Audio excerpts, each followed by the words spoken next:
Good morning. This is Cindy. Could the clerk make me a co-host? Thank you. Yes, absolutely.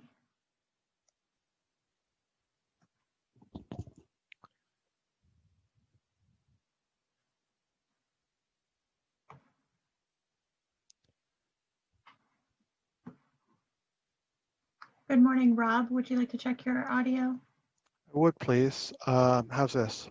Sounds great. Thank you very much. Great. Oh, very quickly, Steve Mitra will be joining for the committee for item number 20. And I will be online. Perfect. I just wanted to make sure he was on the list. Thank you very much. No problem. And I see we have the real Steve Preminger. If you'd like to check your audio when you have a moment. Go ahead and click unmute Steve for me. I guess that's why we do checks, huh? That's why. Good morning. You sound great. Good morning. Roberto Mendoza was going to be on this too, and he didn't get the link. I sent it to him at 9. He's all set. We've got him ready to go. Right yeah, Roberto. But I don't see him. You don't see him. See, he may be on his way to the Grand Canyon, and I just want to make sure that he has his notes handy. I'm here. Well, there you are. Now, this is the presentation deposited within the, or do I need to share my screen? You'll need to share your screen if you'd like to do a quick practice run. You may now. Okay, give me a second. Sure.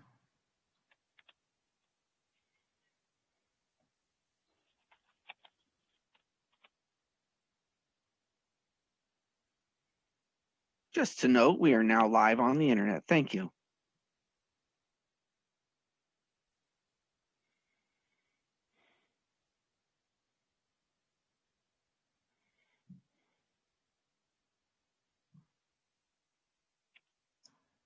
Okay, so we are expecting a test run of a presentation from Roberto Mendoza. In the meantime, if anyone would like to check their microphone, you may. Oh, here we go. Great.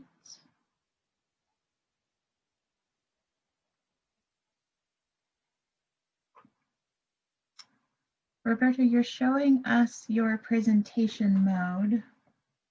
So I can see your slides, but maybe under display settings, we want to see just one slide, and I'm seeing the whole. There we go. That looks great.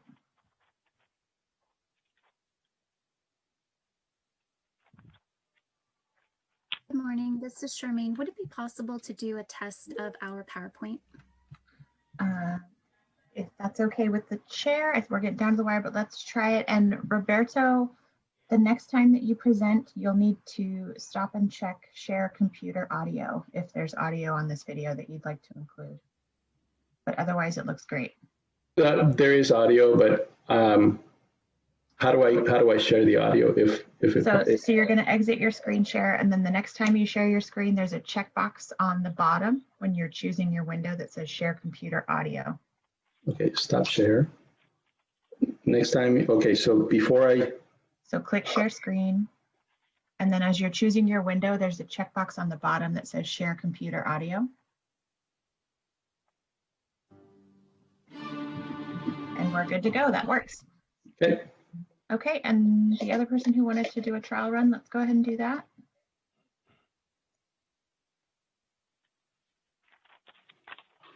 I'm sorry, I missed who was speaking, but go ahead and try sharing your presentation. Charmaine. Hey. Okay. So we can see, Charmaine, we can see this. You'll want to move it into full screen mode. And I'm going to recommend that next time you go in, you share just the window, just the PowerPoint window, not your entire screen. And then we won't see your pop-ups at the bottom. Does that make sense? Yes, it does. Thank you. No problem. Hi, good morning. Laura Garnett has joined. Good morning, everyone. I'm going to see from our clerk, are we all bright-eyed and bushy-tailed? Well, we don't, I guess you wouldn't know that, but we're ready to go. There are several bright eyes and bushy tails, I can confirm. I haven't seen Supervisor Cortese yet. Thank you. Let's give him a minute. And I was going to say there's something wrong with my computer, but I just had the sound down. Sorry. So I saw everybody's mouths moving.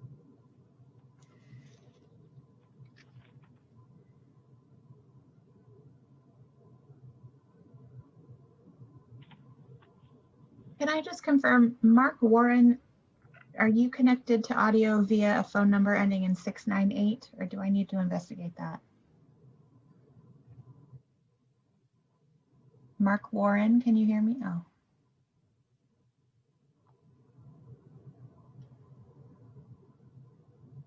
Oh no, it looks like it's associated. I'm going to. I can hear. You can hear. Are you using a phone number ending in 698?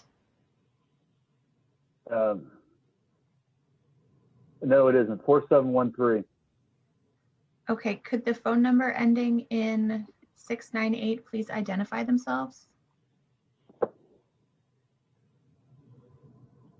And if not, we're going to have to eject that person.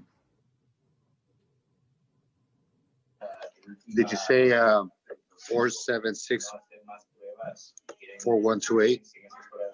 No, different number. Okay. Okay, I'm going to eject that person and I'm sure we'll get an email if that was incorrect. I have. Oh shit. Oh well. Oh, well, I can hear you. Go ahead. I'm Joan Lewis. Thank you, Joan. Okay. Thank you. Thanks. So we're going to begin the meeting. And if I could, I'm going to ask the clerk to do a roll call. We'll go to public comment. Then we'll talk about the consent calendar and then dive into the regular agenda. Supervisor Cortese. Here. Present. Supervisor Chavez. Here. We have a quorum. Thank you very much. We're now going to move to public comment, and this is for an opportunity for people to speak to this committee on something that is not necessarily on the agenda. We have no public speakers. Oh, we have a couple of requests coming in. All right, so let's just give it a minute. We'll let folks engage on public speaking. The next speaker is Maggie Cocaine. I'm unmuting you. Please accept the unmute, and you will have 3 minutes to speak. The timer will start when you begin speaking.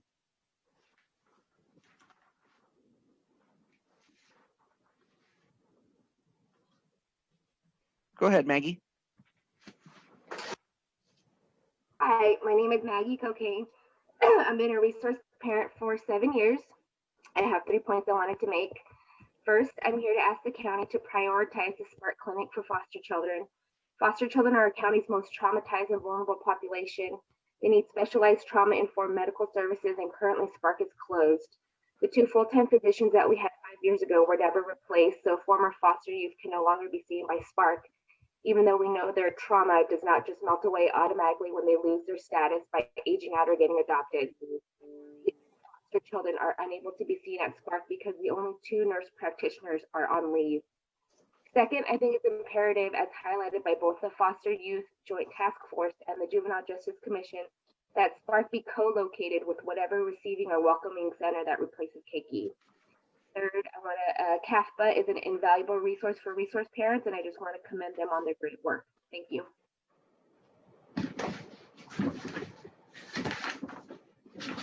And that concludes our speakers.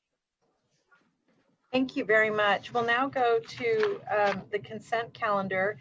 And just as a reminder, we meet today as the Children's Seniors Family Committee and also as the FGOC committee. So we're going to take these actions at one time.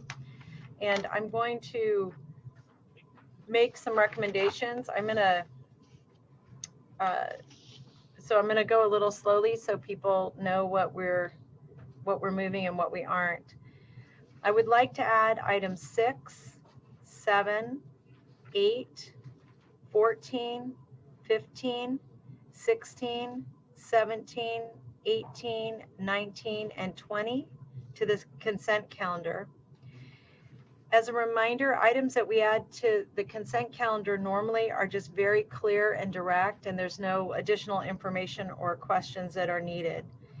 I just don't want the staff to misinterpret that as anything but good work. There's some exceptions. I mean, some not exceptions to the good work, but just some feedback I'd like to give to some of these items.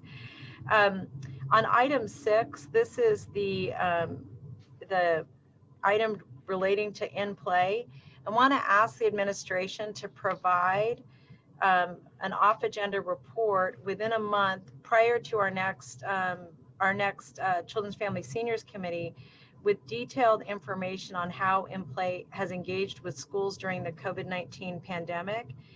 The report should include specifically what activities have been done, what are next steps in terms of continuing to provide the service, what's the plan for rolling out the online registration for scholarship matching services, and how do we plan on engaging more schools in the database and the program. I'd like the report to come before the next committee, and then I'd like to hear the item at the next committee meeting with the report in hand. Item 7, this is to receive a report from our social services agency relating to the Kinship Adoptive and Foster Parent Program's annual report. I just wanted to say a big thank you to that crew. They're doing amazing work, especially in such challenging times. Item 8 is to receive a report from social services relating to contract procurement and operations. On this item, I want to just thank the staff. They do amazing work with a lot of contracts.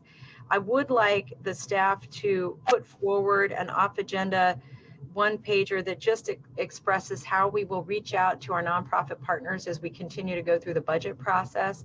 Particularly, I think our goal is not to surprise anybody who are partner agencies in terms of cuts or recommended changes.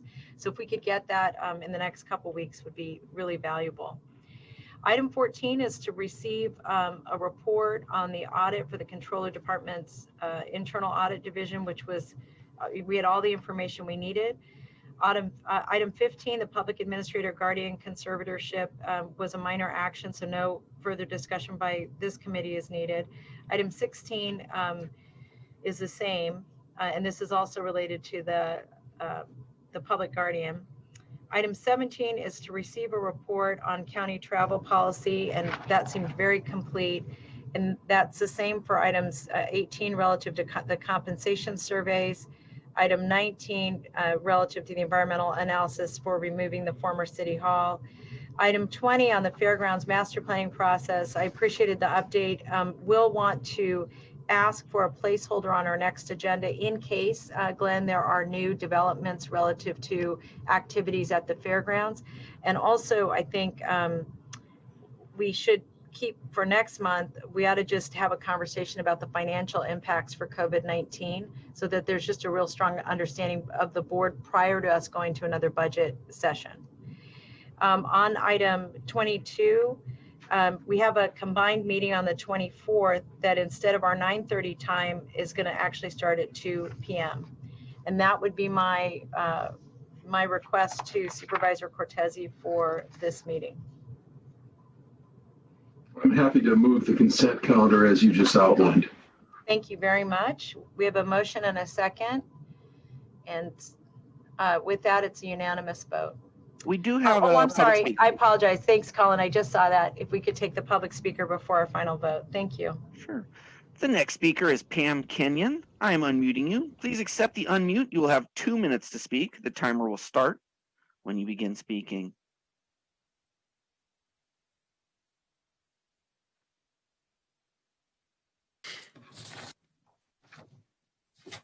Go ahead, Pam.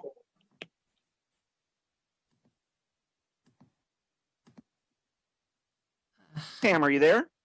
I am. It's not unmuting. Oh, we can hear you. Oh, sorry. Thank you. My husband and I live in District 1 and we're foster parents since 2003. We're set up with supplies and gear for babies. We have experience with our own birth children and the babies who've been placed with us. And I'm a nurse with NICU experience. We're not experts. We've learned a lot and we know what we're doing. We need the same for our babies' pediatricians. The American Academy of Pediatrics designates foster children as meeting criteria of children with special health care needs. We need assurance that Spark clinicians who are highly knowledgeable and experienced with kids in foster care and know how to address the various potential needs they may have are available to the many foster children in our care. It's essential for them to know about and have experience with possible substance exposure, behaviors, physical and emotional delays and differences. We've had appointments where it was a routine well check and that was that. We've also had routine appointments with foster care specialists where minor concerns of our baby's physical or behavioral variations were explained because of their history or potential history. Every parent needs to trust their child is getting the best health care, and our foster children especially need that expertise at every appointment. Thank you. That concludes our speakers. Thank you very much. So, and I'll just say to the speakers that items that you've raised are not on the agenda today, but I meet with the foster parents pretty regularly, and so we can discuss this at our next meeting. Thank you. Thank you for the alert. So we're now going to move to item 4, and this is an update on the Vietnamese American Service Center. And I'm going to turn that over, I think, to, who am I turning it over to? Two. Great. And Steve Preminger, right? All right. So I'll just go ahead and start. Good morning, Supervisor Chavez, Supervisor Cortese, and members of the committee. Roberto Mendoza with the quarterly update on the Vietnamese American Service Center project. So we are entering a pretty busy phase of the work. We have now completed all of the foundation, steel fabrication. Oh, here, let me just, sorry, I have a presentation that I would like to follow as well. So let me share my screen.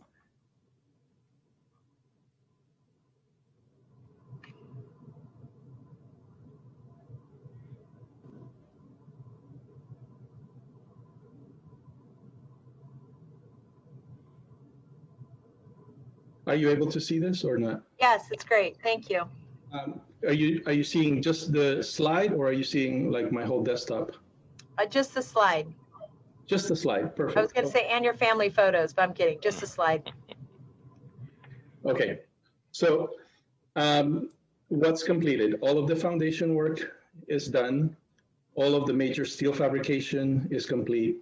Metal decking on the upper floors, as well as the upper floor slabs.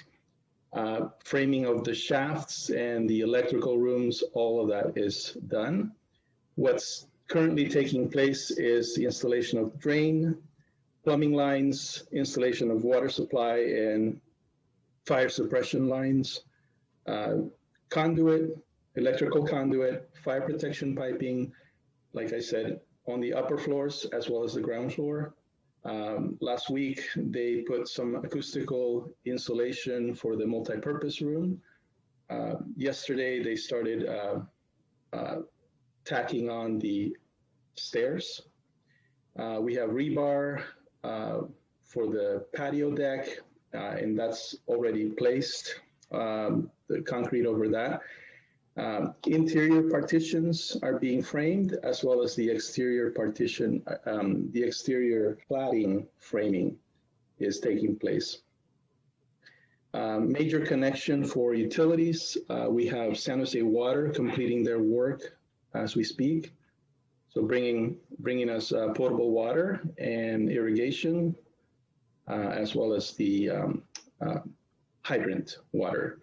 And then to follow, we'll be seeing PG&E making their appearance on site as we are basically finishing the switchgear room and getting ready for them to interface with us. A lot of the HVAC ductwork is in place, and more coming and being assembled. And so rooftop equipment is what's going to be taking place, as well as storefront systems are going to be taking place. So this looks like a skeleton still today, but in a few short weeks, we'll be enclosing the shell. So I find, I just find it very exciting to be part of this process. I brought Steve Preminger on site for a visit, and I think you'd find it very fascinating as well. So I invite the leadership to come and do a tour, while this still is going under construction. So I have a little time lapse like I did last time, and Great. let me see if I can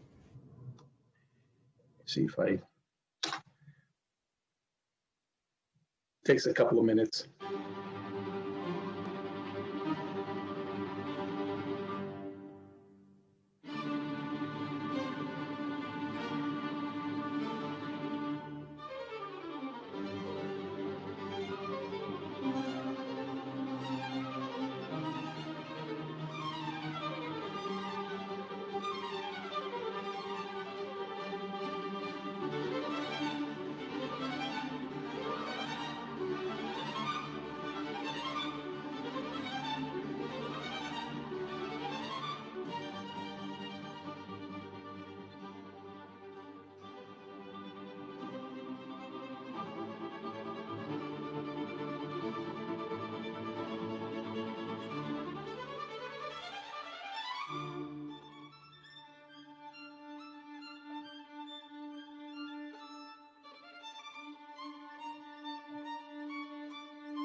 Sorry that dragged on a little longer than I thought it might.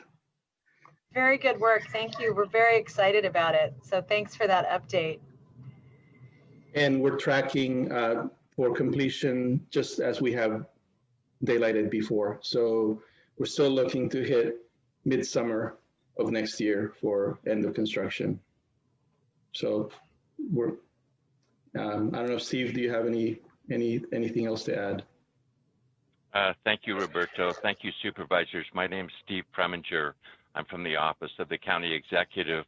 Roberto did take me on a tour yesterday, and I actually didn't recognize him this morning without his mask on.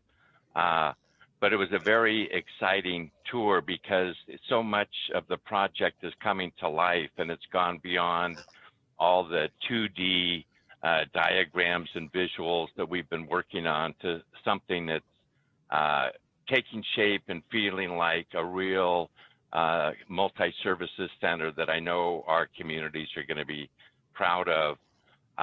One of the things I did notice when Roberto took me to the roof were both the American and the South Vietnamese flags flying in the breeze yesterday. And I know it's a real source of pride to our Vietnamese American community to see the building come up. I would suggest each of you take him up on his offer to have a tour.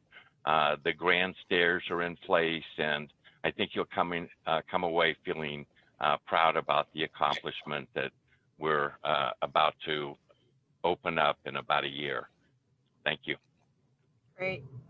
Thank you very much. And I don't believe there's any action needed on this, just to receive the report. So thank you all very much. Keep up the good work, and we'll look forward to getting that tour. And Supervisor Chavez, Yes. I'm wondering in lieu of a presentation in September or October, we might make a field trip out there together if council can figure out a way to do that without us, violating the Brown Act. Maybe it could just be noticed as an extension of the meeting, but it would be nice to just, I appreciated the visuals here so much, but I'm a very visual person. And when Steve Preminger talked about those flags flying out there, I realized there's things that we can't see from Zoom. So I'd just like to suggest that, and my staff will be happy to follow up and see if that can be set up. Thank you. That's great. That's a great idea. Thank you. Very good. Thanks, Roberto and Steve. We're going to now go to item 5, and this is our neighborhood safety unit report. And I think, Charmaine, you're leading the way here. Thank you, Supervisor Chavez. Thank you, Supervisor Dave Cortese, Supervisor Chavez, members of the committee. We have a short presentation today regarding the neighborhood safety unit, so give me a moment to share my screen.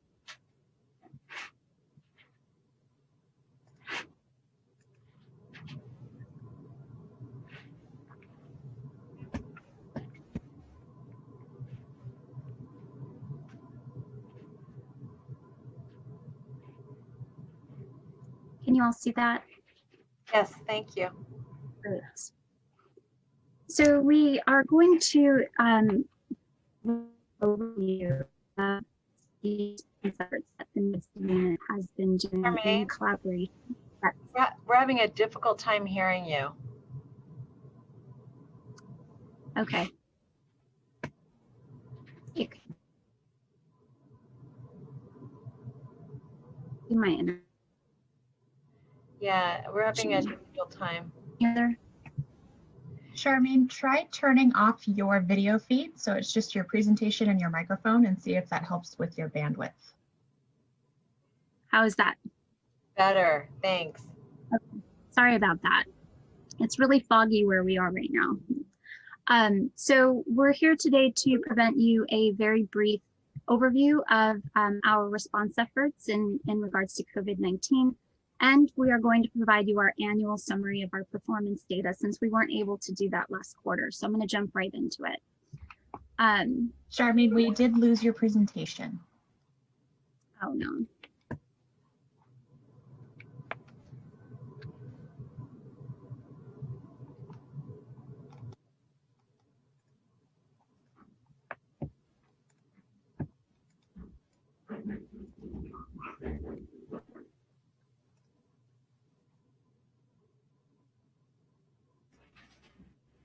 Hi, Supervisor Chavez and Charmaine, this is Mariel Caballero, Deputy Director. Charmaine, why don't I share my screen and you can just talk and tell me when to move the slides forward. I think that might be easier. That sounds good. Can you hear me?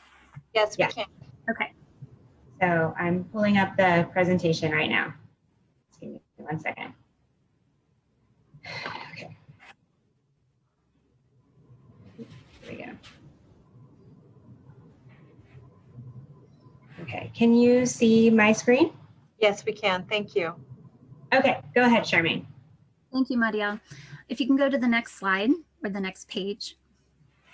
So NSU was well positioned to respond to COVID-19 for a number of reasons, primarily because we have a really strong partnership with the residents who live in our 2 partner communities, both East Gilroy and in Valley Palms. So this is kind of a summary of the number of individuals, both unduplicate and duplicate. Many of these numbers are estimates. They're not exact, just because within days following shelter in place, our entire team and our entire program really shifted to responding to the urgent needs that shelter in place and COVID-19 presented. And so what we tried to do was really capture some of the most important elements of response efforts, which include expansion of partnerships. Nobody can do this kind of work alone. And so we made a real effort to not only expand, but strengthen our partnerships, and we were well positioned to do that. So you can see kind of a snapshot of what those partnerships look like. In 95122, we have more partnerships than this, but these are our most strongest partnerships that really respond to COVID-19 efforts. Individuals served an estimate of 925, 210 in East Gilroy.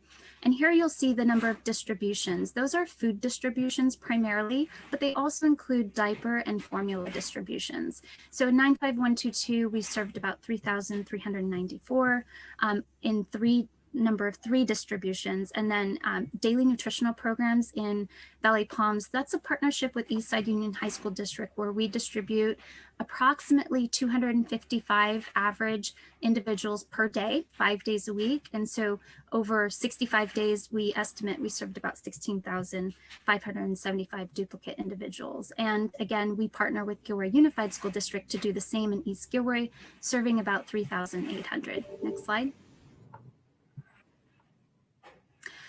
So as I said, I think we probably should have put this slide prior to that data slide, but our response efforts really have been, to respond to the immediate needs of the residents that live in these communities. Obviously, food insecurity is a huge need. We do have an estimate of the amount saved per family for food. So in partnership with Second Harvest Silicon Valley, along with many other partners, Valley Palms Unidos is really leading the effort in food distribution. NSU is sort of a support entity of VPU, but they independently run their own USDA approved food distribution site. They do it independently of us and independently of Second Harvest Food Bank. So that's a huge success for them.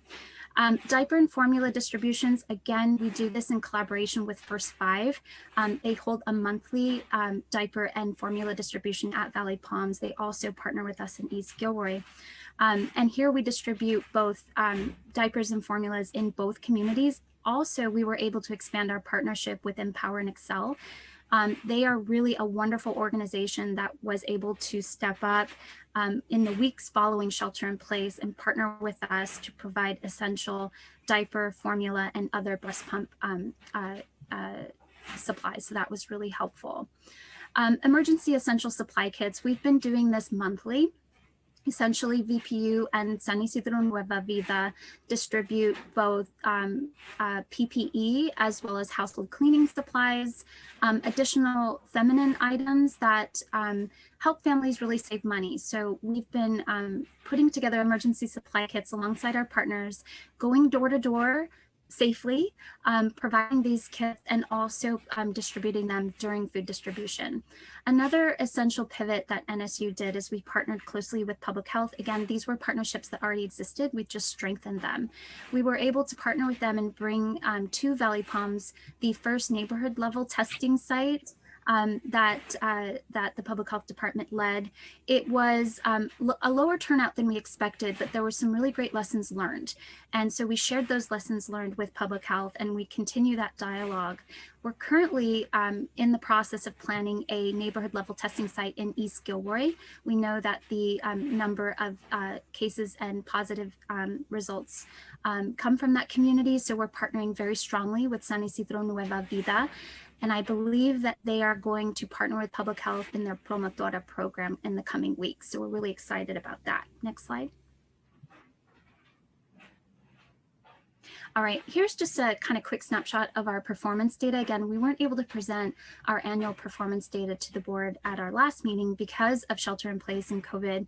Our providers weren't able to provide us the aggregate data. So we wanted to share this with you. I'm not going to go through each one of them. We've presented on this information before.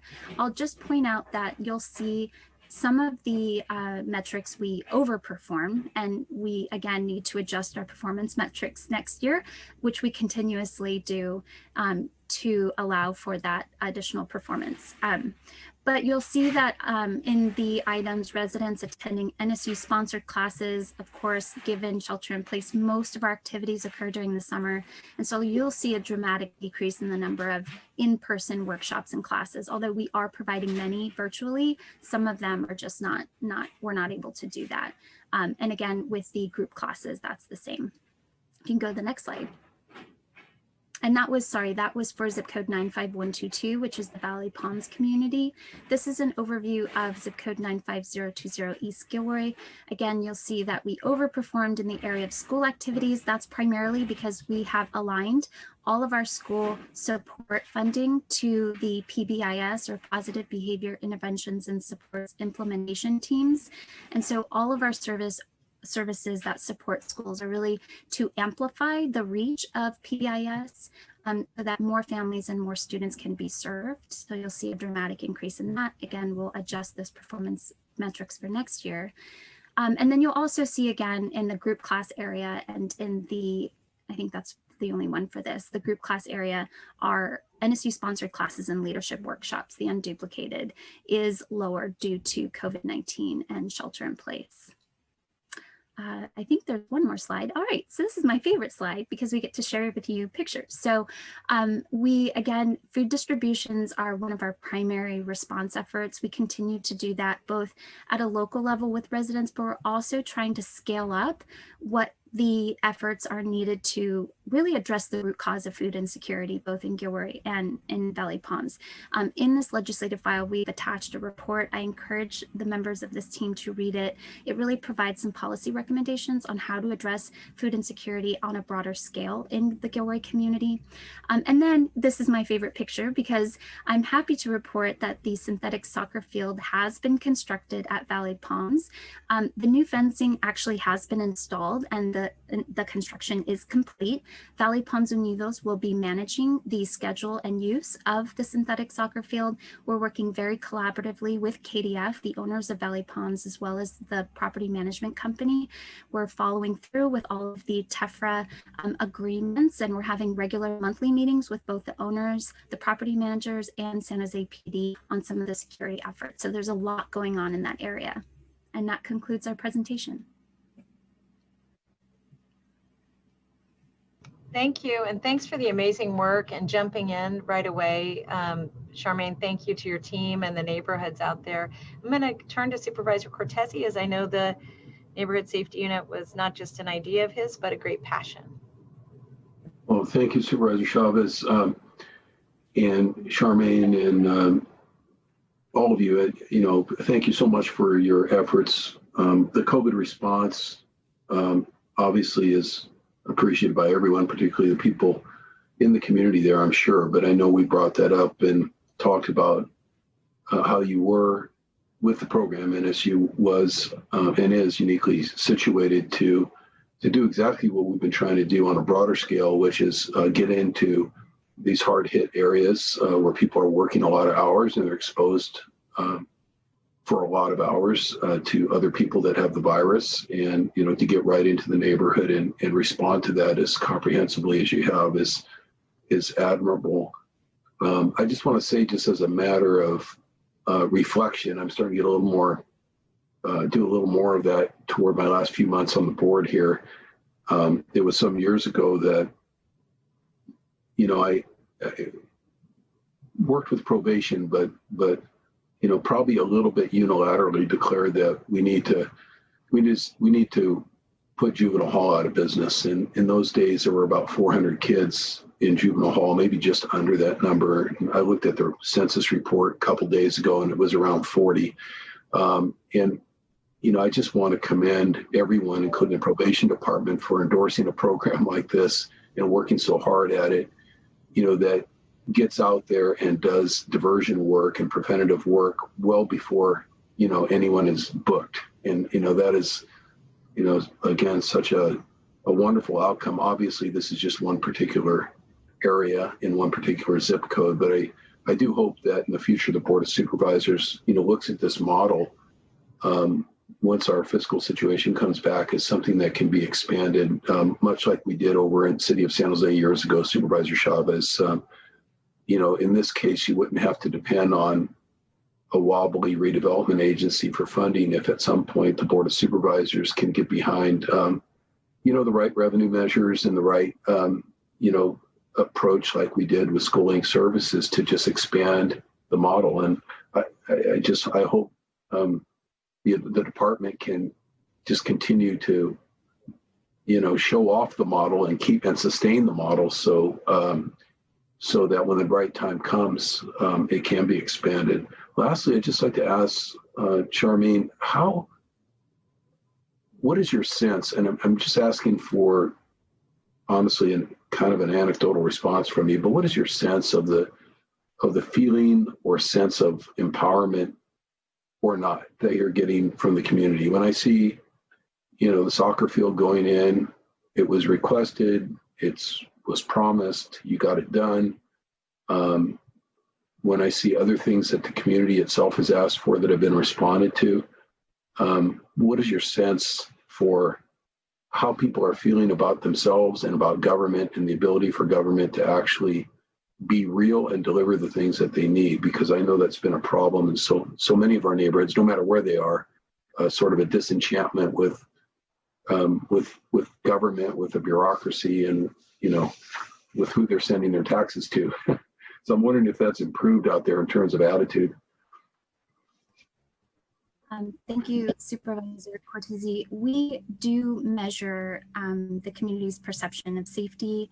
We don't have a measure particularly of their perception of government, but the real sense, at least in Valley Palms, is that we've been able to expand their role and their capacity to hold their government representatives and those who work for them accountable, including KDF. And I think that that experience of having a role to play and having a seat at the table and also being heard is a really valuable experience. We know that our leadership capacity has dramatically increased the membership of Valley Palms and their leadership structure, which is supported through Smith Fair and some of their methodologies for really expanding at a grassroots level how you get involved in the decision-making in community. Attend monthly meetings continues to be very strong. They've improved their partnership with the local police. They've improved their partnership with the housing department, with many others. So I believe in Valley Palms, while they feel a sense of belonging and an increased sense of responsibility, there is still a fear among our families regarding the response efforts on behalf of the county and just in government in general related to COVID. Some of the issues we faced during the testing was really good for the public health department to listen to, because there are rumors that go around that aren't necessarily true. So it takes a lot of relationship building. But I think that this is the strategy that will end in having a better sense that they belong to this community. It's their community and they're making decisions for themselves. So in Gilroy, I think it's a little different. We're still building that leadership capacity. Oftentimes, as we all know, South County doesn't often get the attention or the resources that we would like, but they are still actively meeting. They're partnering with public health. They're working collaboratively to dispel some of the rumors regarding COVID-19 contact tracing and other efforts. And so I do think that that is also a good strategy that they're pursuing. Informally, I would just like to request that you give some thought and included in the next report to the committee when it comes back. Again, I mean, it's a formal request, but I'm not asking for a study or a consultant or anything like that, but that all of you who are, working on behalf of probation, you, Charmaine, as program manager, look at the resolution declaring racism a public health crisis, and also the BLM resolution that Supervisor Chavez brought forward, and just let us know, again, given the sort of captive audience, the work that you've done, the foundational work that you've done out here in NSU, how it might be an incubator for us moving in some of those principles in real life implementation form in the future. I just think this would be a great, not a pilot, but a great sort of a beta site for, the kind of work that's going to have to spread throughout the county at some point. Thank you. Thank you, Supervisor Chavez.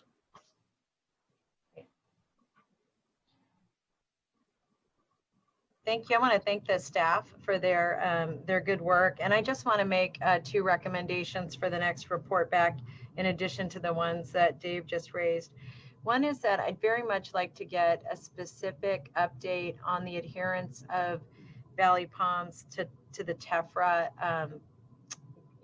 your perspective on how they're doing following the TEFRA guidelines that were given to them. And then the second thing I'm really interested in is understanding better the East San Jose Peace Partnership relative to the Neighborhood Safety Unit, in part because as we think about what kind of expansion we should be doing, the question really is it one model? Is it 2? Is it multiple models? And I think really aligning our community work with our the resolutions, Dave, that you just talked about will be important, but that would be important for a future meeting. So when we meet again, that would be helpful. Thank you. We'll be happy to include those. Thank you. All right, so thank you. We have no other comments, and we have no public speakers, and I think we just need to receive the report, so that does not require a formal vote. We'll now move on to item 9, and this is the director's verbal report, and then we'll go to item 10, which is, well, both directors' reports, one for SSA and one for DCSS. Thank you. So good morning, everyone. Bob Minicucci, Director, Social Services Agency. There are 2 things I wanted to bring to your attention related to funding issues and areas of work that we're doing in terms of advocating, excuse me, for funding that we feel is important to the county, but we're not being reimbursed for. One is a traditional issue each year, I think they're all aware of, and that's focused around the Medi-Cal program. We've been working and advocating aggressively with the state around recovering our cost for that program, which since we've staffed up to meet the needs of the Affordable Care Act over 5 years ago, we have never been fully reimbursed for our work by the state. The state has acknowledged this. They've made promises in the past to do administrative studies because they have said that they don't fully understand how costs are allocated across different counties, and they've never followed through on that commitment and promise. So year to year, we're not reimbursed for our expenses. Sometimes each year there has been surpluses in funding in the programs once costs are settled across all counties, and we're able to recoup some of our costs, but again, we have never been able to fully recoup our costs. We've gone through that exercise once again, so I'm happy to report we'll be able to pull down some additional reimbursement for our funding for the past year's work. But it's still a structural problem in terms of how we need to get this fixed. And we advocate for it, and I just bring that to your attention so that you can assist in that advocacy and getting this fixed, perhaps from mandating it from a legislative perspective, because administratively we're kind of at an impasse with the state administration around getting this resolved. Similarly, we've been working aggressively with the state and the State Department of Social Services around the CCR program, Continuum of Care Reform. They have promised to do a look back on that program once it's been underway for a couple years to settle costs again in that program. The state argues that many of the requirements of CCR were existing requirements, and therefore we have always been reimbursed for them. And in fact, that just isn't the case. And we're advocating with them and arguing with them around the fact that there are many additional tasks associated with CCR that are not being reimbursed. They have promised to do a cost settlement for this. And we felt we were on the same page with them over the past couple of years as we've talked through this. But recently, we've reached yet another impasse with them around settling these costs. And again, I just wanted to bring it to your attention around these times that are fiscally challenging. We can't, as a county, afford to carry these costs and have them be unreimbursed from from the state perspective. And we will continue to advocate, and we seek your support in working with our state legislators to bring to some resolution and conclusion on these two items. And that's all I have, and happy to answer any questions. Thanks. Thank you, Bob. We'll now go to Ignacio. I think if you're available to give a report. Yes, I am. Good morning. I also have an update, and it's primarily focused on funding as well, but it has to do with funding through the Judicial Council for our child support courtrooms. I had a meeting yesterday with the supervising family law judge, Judge Lori Pegg, and the two child support commissioners who oversee our two courtrooms at the Family Justice Center courthouse. The state has reduced funding to the child support courts statewide by about $7 million. The amount allocated to Santa Clara County is roughly $300,000 in reductions to the commissioners. What that means is that, in essence, we will be reducing our courtrooms from 2 courtrooms down to, in essence, 1 courtroom with the equivalent of 1 full-time commissioner instead of what previously was 1.6, almost 2. In our discussions with the court yesterday and with Judge Pegg, we went ahead and modified our calendar slots, looked at the maximum number of calendar items for our morning and afternoon calendars for our new courtroom, and restructured how we're going to be handling the volume of court cases going to court. We are feeling, after that meeting, we're feeling much better about our ability to meet the needs for our litigants in order to be able to have access to court. However, there is going to be an impact in that we just don't have the same number of calendar slots available for parents who need to go to court to address their child support issues. What we're doing within our department, within DCSS, is we're continuing to push settlements outside of court, consent agreements and stipulations between parents in hopes that we can facilitate those matters so that only the matters that need to go to court go to court. And so we'll continue with that approach. However, in our discussions with the court, they've been pretty flexible in adjusting the calendar line items for morning and afternoon in our remaining courtroom, which will be Department 71. And so I think we have a very good partnership and a good collaboration with the court. And so we're looking forward to making this work, but it's going to take some time and adjustment. And I did want to let the committee know and the public know that as we move forward, because of the reduced courtroom availability, we may see some of our court dates being pushed out. And so whatever we can do to work with our customers and the parents that we serve, trying to settle matters outside of court and trying to negotiate matters without having to go to court to litigate them would definitely be more effective and more efficient from a timing perspective. So as we move forward with this, this is going to be implemented coming up in September. I will continue to report back to the committee on the impacts and how things are going related to this reduction. Thank you very much, Ignacio. And we'll look forward to hearing more about it and appreciate very much your collaboration with the courts. We're going to move on then to item 11. This is the audit of the Los Altos Hills County Fire Department Fire District, I apologize. And I'm going to turn this over to begin with to invite both our auditor and a representative from the fire district.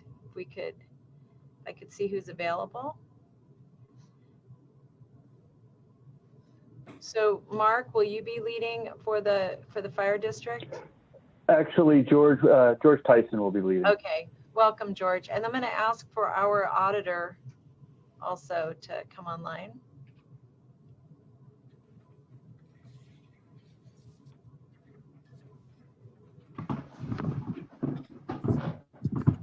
So Gabe, Supervisors, you'll lead us through this, Gabe? Originally it was Cheryl Soloff, my boss, but if she's not online, I will do my best. Thank you. I do not see Cheryl. Let's do a quick check. And also we should check with the folks who call in, because I know sometimes people end up in that attendee box. Do you want to shoot her a text? And Yes, that way we can determine how to proceed. I'll do that right now. Thank you.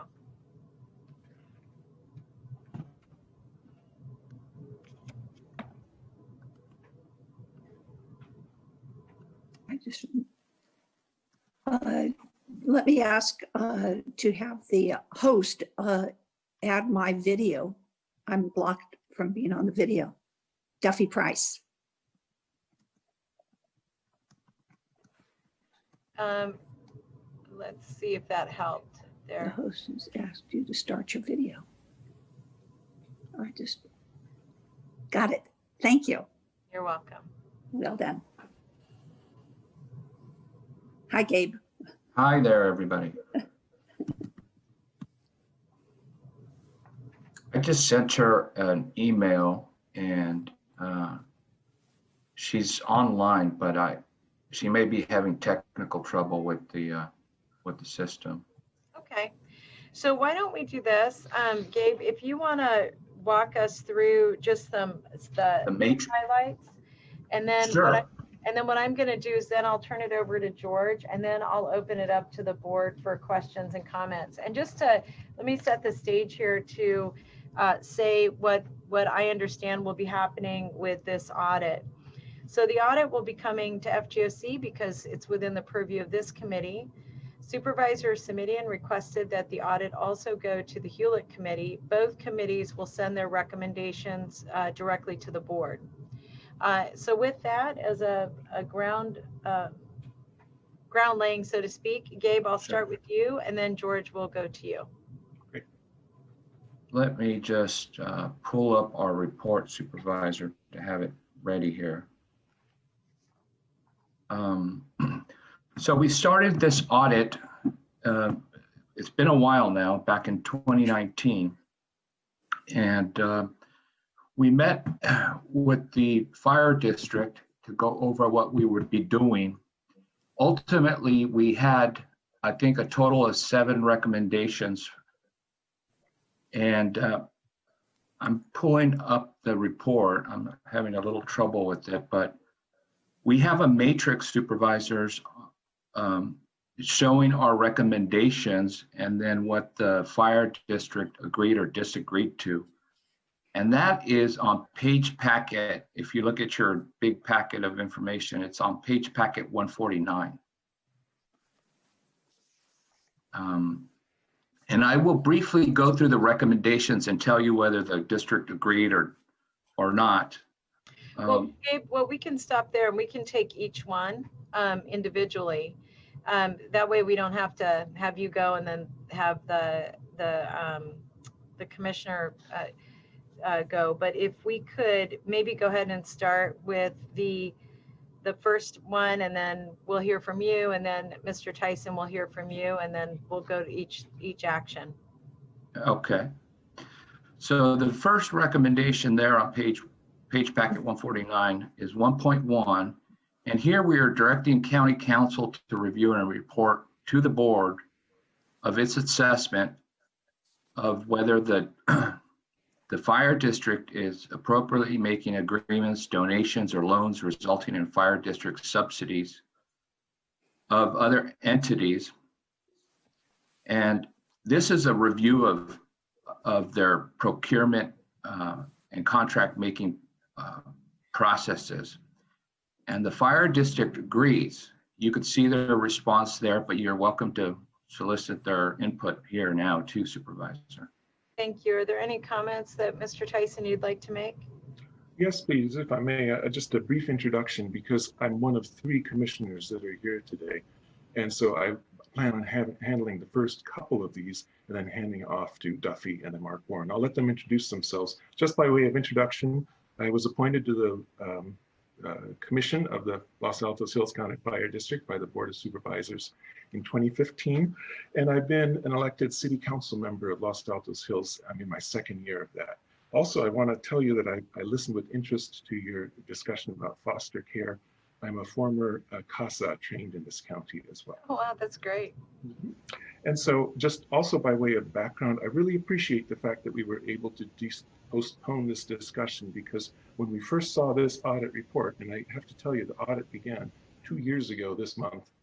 When we first saw the audit, we issued a response which was quite lengthy and perhaps a little defensive. And given this time, I think we took advantage of that to come up with a collaborative response that I'm hoping demonstrates our willingness and eagerness to work with the county to come up with the best solution possible. And so on this first issue, we say absolutely agree, because we are, in fact, have already contacted county council and have already begun, had a first meeting and have a second meeting with them next week. And frankly, I wish we had started this some time ago.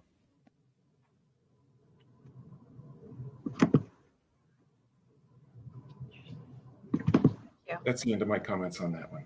All right, so the item 1.2. I think Cheryl is online now, Supervisor. I want to see if she's available. Oh, there you go. Hey, Cheryl, Can you hear me? We can now. I'm sorry, I could not get the unmute to unmute, so I tried another tack. I apologize. It's anyway. So we're on our recommendation 1.2, Cheryl. And this is, and you could jump in whenever you want, but we are recommending that the board suspend its delegation of authority to the Fire Commission. And Cheryl, the district disagrees vehemently about this. But Cheryl, do you want to say anything about this issue?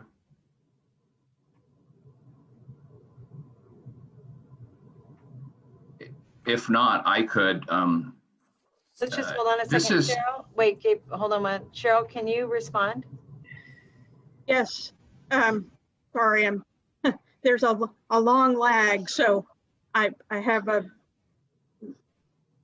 yes. So recommendation 1.2 is, hello? Cheryl, we can hear you. Yes, do you hear me? Yes. Cheryl, maybe we should let Gabe walk us through this until you can get a better connection. Okay, let me try to call back. Okay, thank you. Go ahead, Gabe. Okay. Supervisors, we want to tell you that this is really a culmination of all our audit work we did here. This points to some of the issues that supervisors, but there was a lot of things that were wrong as well. And this is our opinion, of course, to suspend the delegation of authority to the Fire Commission to enter into agreements and contracts with other parties that we did on this audit, which is we found contracts Gabe, we're actually having a lot of problems. Were less than favorable to, I think, the district. Gabe, we're having a very difficult time hearing you also. So can you turn off your video and see if we can just get your voice, and we'll either get you or Cheryl. Okay. And then if you could, and just start the whole paragraph again, because it was very difficult to hear you. Okay. Go ahead, Gabe. I turned off the video. Yes, you sound better. Please proceed. Okay. Let me just bring this back up, if you don't mind here.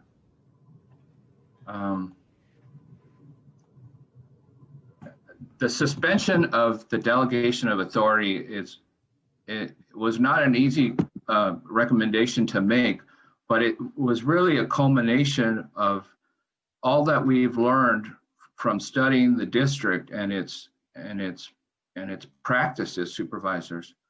I wish Cheryl were here to opine on it too, because she really led the charge on this audit. But she is here. Cheryl's here. Cheryl, can you please opine on this as well? Yeah, and I'm sorry, I know that online, so I'm just going to try to talk, and I'm hearing a lot of audio, but I don't know if you're hearing this. I apologize, but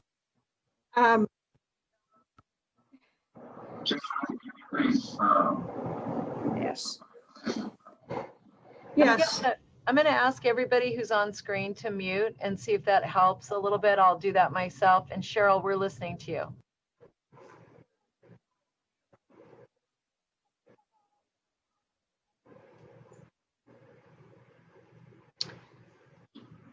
So recommendation 1.2 relates to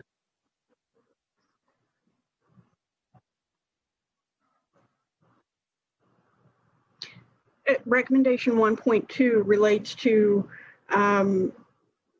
is reflective of our concerns regarding the use of district funds for capital purposes of other entities. And recommendation 1.1 relates to the potential for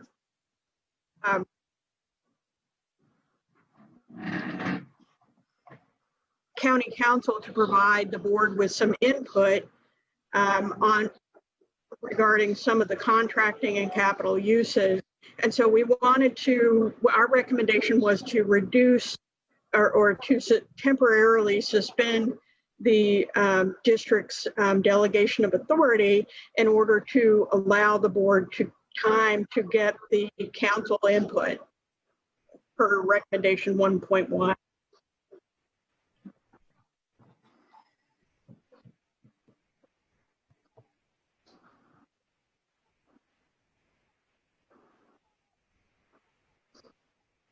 Cheryl, are you done talking? So I'm going to make a recommendation. I think it's very difficult, Cheryl, to hear you or to hear Gabe. So here's what I'm going to do, and I'm not sure of the best way to handle this. Let me just say to my colleagues from the Los Altos district, part of the reason that I want to make sure we hear this today, the Los Altos Hills district, I apologize. The part of the reason I want to hear this today is there's two reasons. One is it's going to go to Hewlett, and I'd like our committee to have a chance to weigh in prior to that. The other is that I've requested a report back to the full board about Central Fire as well. And I think just based on the overwhelming challenges that we're having right now with our fire season, which I anticipate will go on for years, and is that I want to make sure we're cleaning up where we need to clean up and we're taking the actions we need to take collectively to take those actions. What I therefore am going to do is give the Los Altos Hills Fire District an opportunity to reflect on the overall audit and the recommendations. I'll then go back through with some and ask Supervisor Cortese to do the same. We'll go back through with our recommendations, and then the committee will take action. So we'll begin with you. In the meantime, I'm going to ask Gabe and Cheryl to work with the clerk or my office to figure out how to get your connections up more clearly. All right, George, we'll start with you all. I'm ready. And let me start by saying I agree with Gabe completely that we have a vehemently strong response to this. This is the crux of this audit, the withdrawal of the authority. And the authority, I think this was based on the statements in the audit about the propriety of the work that we've done. And we've had 3 separate sets of lawyers already tell us that everything we've done is absolutely correct. And on top of that, I want to say it's efficient and responsive. And so first off, yes, let's get the county council in and review everything that we're doing. And I think that helps resolve the rest of this. And that in the meantime, the efforts that we're making for local control, for local firefighting, and yet still integrated with the rest of county fire, I think are most appropriate. We have a very capable commission. Our partners and outside agencies. And I think I can say we're this withdrawal of authority. I will say every year we have the fire chief attend every one of our monthly meetings, and we submit our budget to the county, and every year it's approved. And so I feel like those are some of the background information in this. I know in the interest of time, you don't want to spend too much on this. Would you like me to just move on to item number 2, and then my partners would do 3, 4, 5, and we finish up? That would be great. And then I'll come back to item 1.2 and then some questions. In fact, maybe I'll just ask you now. You said something that I want to make sure I understand. You said the efforts that are underway relative to local control, and I'm not sure I understood exactly what you meant by that. What I meant is we are far more responsive by having a local group to say, do what we just did. We completed a shaded fuel break along Page Mill Road, one of our key transportation arteries, and we completed that before fire season started. That's the kind of thing I'm using as an example. Thank you. Okay. Item number 2 has to do with the statement about district funds for private tree services. And I want to say, in the past, we've had a tree removal program for dead and dying and eucalyptus trees. And let's just set that aside and say we're not doing that plan anymore anyway. We suspended that well over a year ago. Every year we improve this program. Right now, we have an integrated hazardous fuel reduction program, and we work closely with the Santa Clara County Fire Safe Council to help us and also offer better information to homeowners about what they can do to improve the resilience of their community. At that point, if you allow that, I'm going to move this on to Duffy Price, who is going to cover items number 3 and 4. Thank you.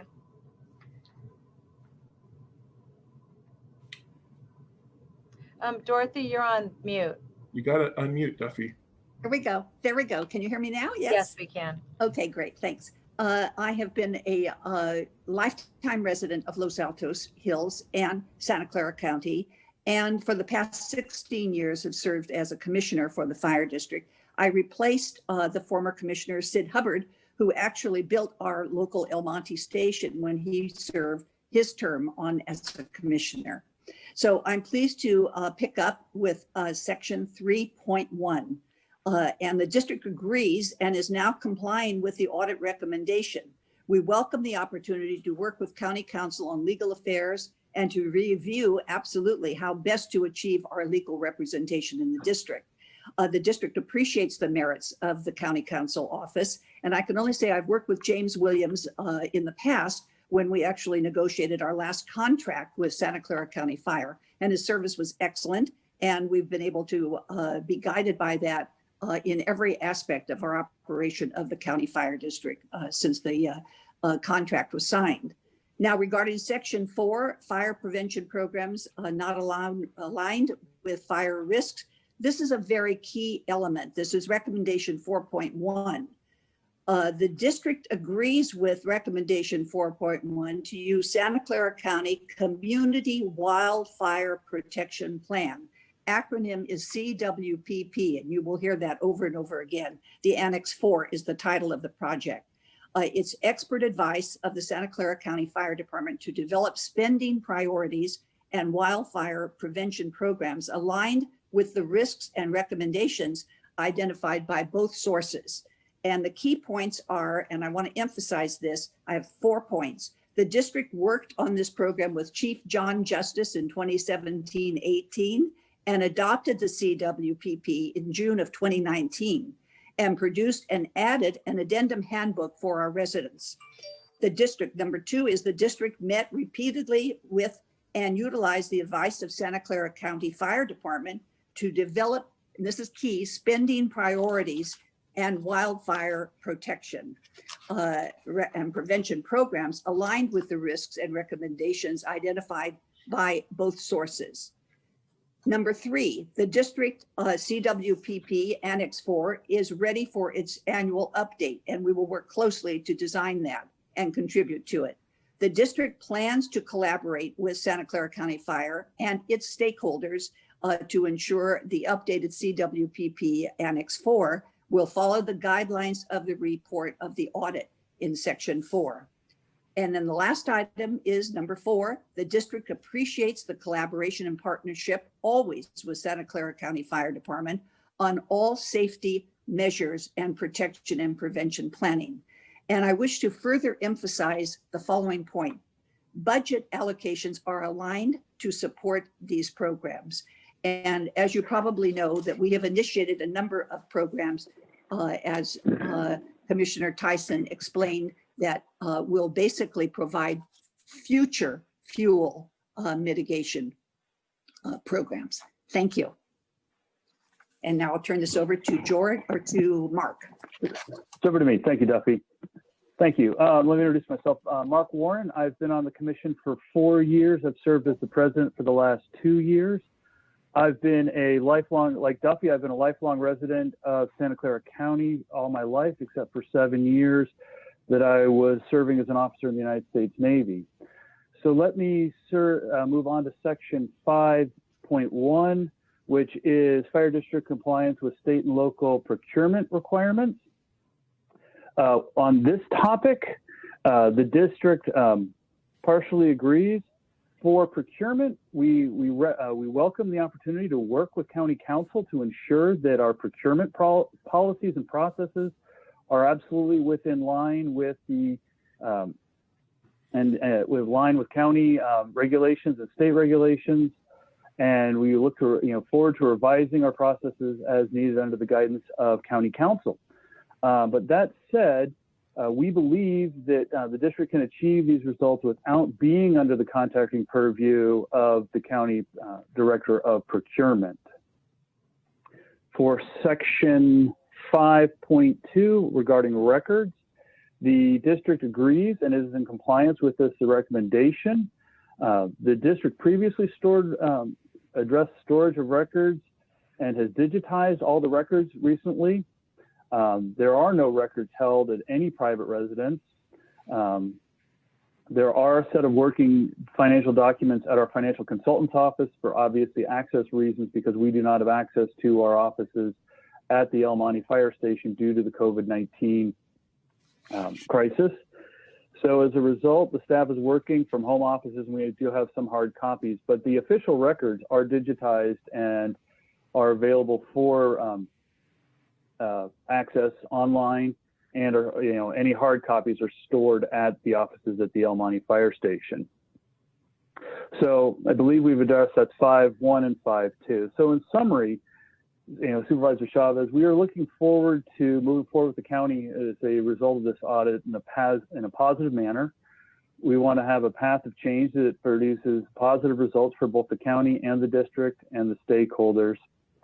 That said, we would like to be very interested and continue to have the delegation of authority granted by the Board of Supervisors so the district can continue to serve the local community during these challenging times. With that said, any questions for myself and my other commission members? Thank you very much for your presentation. I'm going to make some general comments. I'm going to also look to staff to see if Cheryl or Gabe, or if Cheryl's back on with a clearer line. I don't see that. I don't see Cheryl. Okay. So with that, and Supervisor Cortese, I'm more than happy to get your thoughts as well on this as you're prepared to do so. I just have some very broad observations, and I want to make a recommendation at the end of this. And one of them is that I do really appreciate that time allowed for more openness to collaboration with the auditor and with the county. Some years ago, I sat on LAFCO, and LAFCO made a recommendation for consolidation, and I supported the fire district staying separate at the time because I anticipated more collaboration than I frankly felt like we got after the audit. And so I'm concerned, and I remain concerned. And I think that there are some irregularities, some for me, some concerns about, I don't want to exactly call it sloppiness, because I'm not sure that's the right term, but I do think that there are enough irregularities that it's caught my attention, particularly after being part of the discussion around consolidation a number of years ago. So one of the other challenges is that, you know, thinking about trying to get my head around the fact that almost 94% of the district's tree service was in low risk areas is these are like a series of irregularities that have caught my attention. So part of what I want to recommend today is that prior to this coming back to the Board of Supervisors, that the county council give us an evaluation of the audit in a more formal way. I'm inclined, for example, to support items 1.2 and items 5.1 and of the auditor's recommendations, in part because the relationship that we're talking about is one that is not a year old, it's multiple, you know, it's a long relationship. And I, for one, am really concerned about how that relationship allows us or doesn't allow us to be more responsive to fire in general. So and because of the implications around the fiduciary responsibilities, why I'd like to have a formal review of the audit from council prior to it coming to the full board. So Supervisor Cortese, do you have any comments that you'd like to make?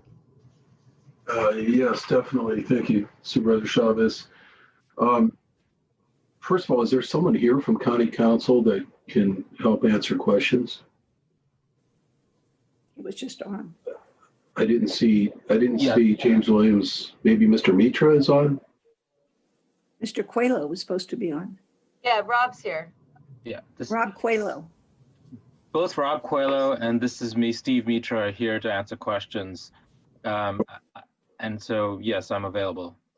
All right, thank you, gentlemen. So I have just a very specific question as to this issue of procurement and potentially suspending the delegation of authority in the one recommendation that calls for that by the auditor. What is this committee's authority to do that? Is that not a Board of Supervisors delegation of authority rather than a committee? And I'm asking it mostly for timing reasons, Mr. Mitra. I believe it is a supervisor's authority.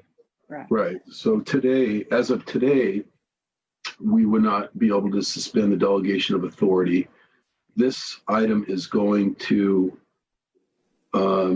be reviewed by Hewlett. It's really an audit that's under the primary jurisdiction of FGOC, which I chair, but the timing on that Hewlett meeting, as I recall, is the third week of September. So it seems to me, but I need to ask you the question, Mr. Mitra, if there's going to be a more thorough review as Supervisor Chavez, by County Council, as Supervisor Chavez just called for, I think, would that be done prior to this coming to the Board of Supervisors, which I believe would be at the earliest date of October 5th, given the date of the Hewlett meeting? Yeah, I mean, that would depend on the direction given by this committee. We'd be happy to do that review and, you know, submit it to the committee and to the full board. Right. So what I'm trying to accomplish here is, since this committee doesn't have jurisdiction to suspend the DOA or not, it's just not within the purview of two members of the Board of Supervisors. Unless we wanted to try to elevate that issue more quickly to the Board of Supervisors, it would naturally not come until after the Hewlett discussion at the earliest October 5th. Is that consistent with your thinking, Mr. Mitra? That's all I'm really asking. It is.